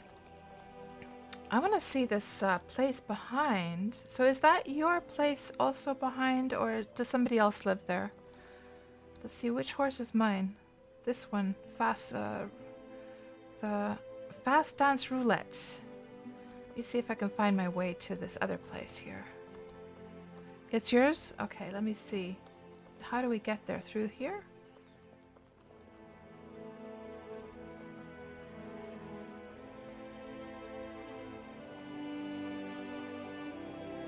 There we go. Oh, I remember the building of this house. Wasn't this in one of the time lapses? I could swear it was. Let's not go in with the horse. Let's park the horse outside and be polite. Horses don't eat the lawn tiles, do they? So if you're new to Wurm and you might not know that you can actually create lawn tiles by using scissors on just grass tiles, and these will it will stop trees and bushes and things like that from growing if you want to sort of make a permanent grass. So this is nicely furnished. I remember this house. I think this was, yeah, this had the beautiful, yes, this was the one in the time lapse. Oh, this has such a gorgeous, gorgeous terrace, guys. I'm just going to turn off the UI so we can properly take in the beauty of this place. Let me just sit down, take a load off my feet here, and let's just enjoy this beautiful, beautiful place. Should we do the super slow camera now? Let's do the super slow camera. Camera smoothing full. I'm just going to go to first person view as well. Let's just take this in here. The nice view out to sea. Imagine if there's like a whole bunch of people here eating. And have you had any like events here yet, Kitschy, with inviting friends over for drinks and stuff like that? You got the beautiful bar table and all the jars and jugs here on the shelves. And I love this opening here in the middle. That's really smart. There's something very, very like if I think about these kind of terrace bars, there's something really, really, you're spot on with that opening somehow. And Kitschy's there, came to sit down as well.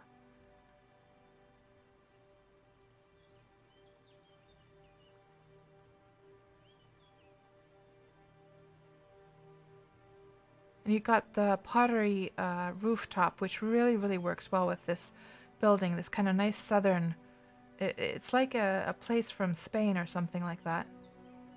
Really feels nice and sunny. Really, really nice. Gorgeous, gorgeous. And Taiki wants to barbecue there.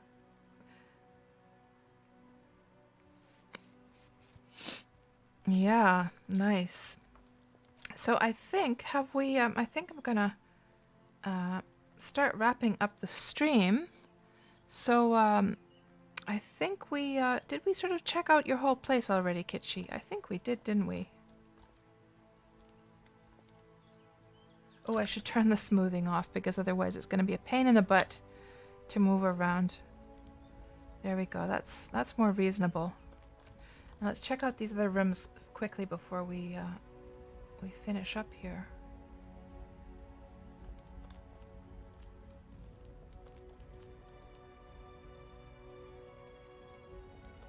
Now what place is this? Oh, this is the... all the wine is stored there, I'm assuming. Bugard, you want to live there, I know, right? Have a nice seafood dinner. Exactly, Taiki, exactly. So, hello there, Stefan. How do you move the camera so smoothly? So, in the settings, there is the camera smoothing, and this came after the Steam launch. And you can set it to super smooth, like so. And then if you set it to the other end, then you just move your camera around like super fast like that. I like to keep it around here somewhere. Seems kind of reasonable.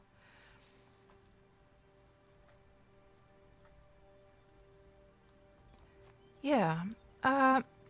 I think I shall wrap up the stream here, guys. We're gonna just can we actually get up here? No, it's too jagged.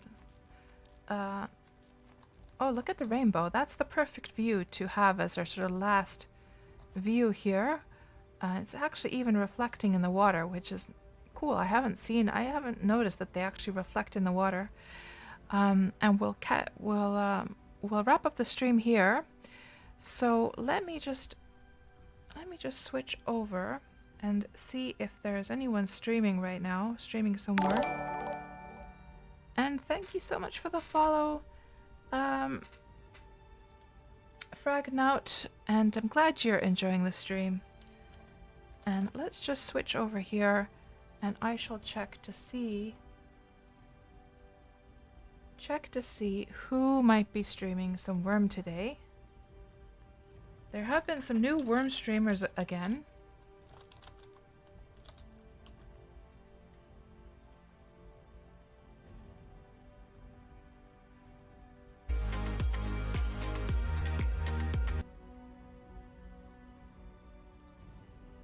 Let's have a look-see here. Uncle Pyron is streaming. You know what? Let's go and actually... Let me see if there's any Wurm Unlimited streamers right now. We don't remember to check those quite... Oh, EQ Newbie is actually streaming on Oh, that was yesterday. That's past videos. So it looks like EQ Newbie has been... He was streaming Wurm before, but now he's moved over to Wurm Unlimited. He's making a EQ... He's sort of remaking EQ on Wurm Unlimited. Kinda going to have to check out his stream sometime. Let's go and check out what Elminster is doing.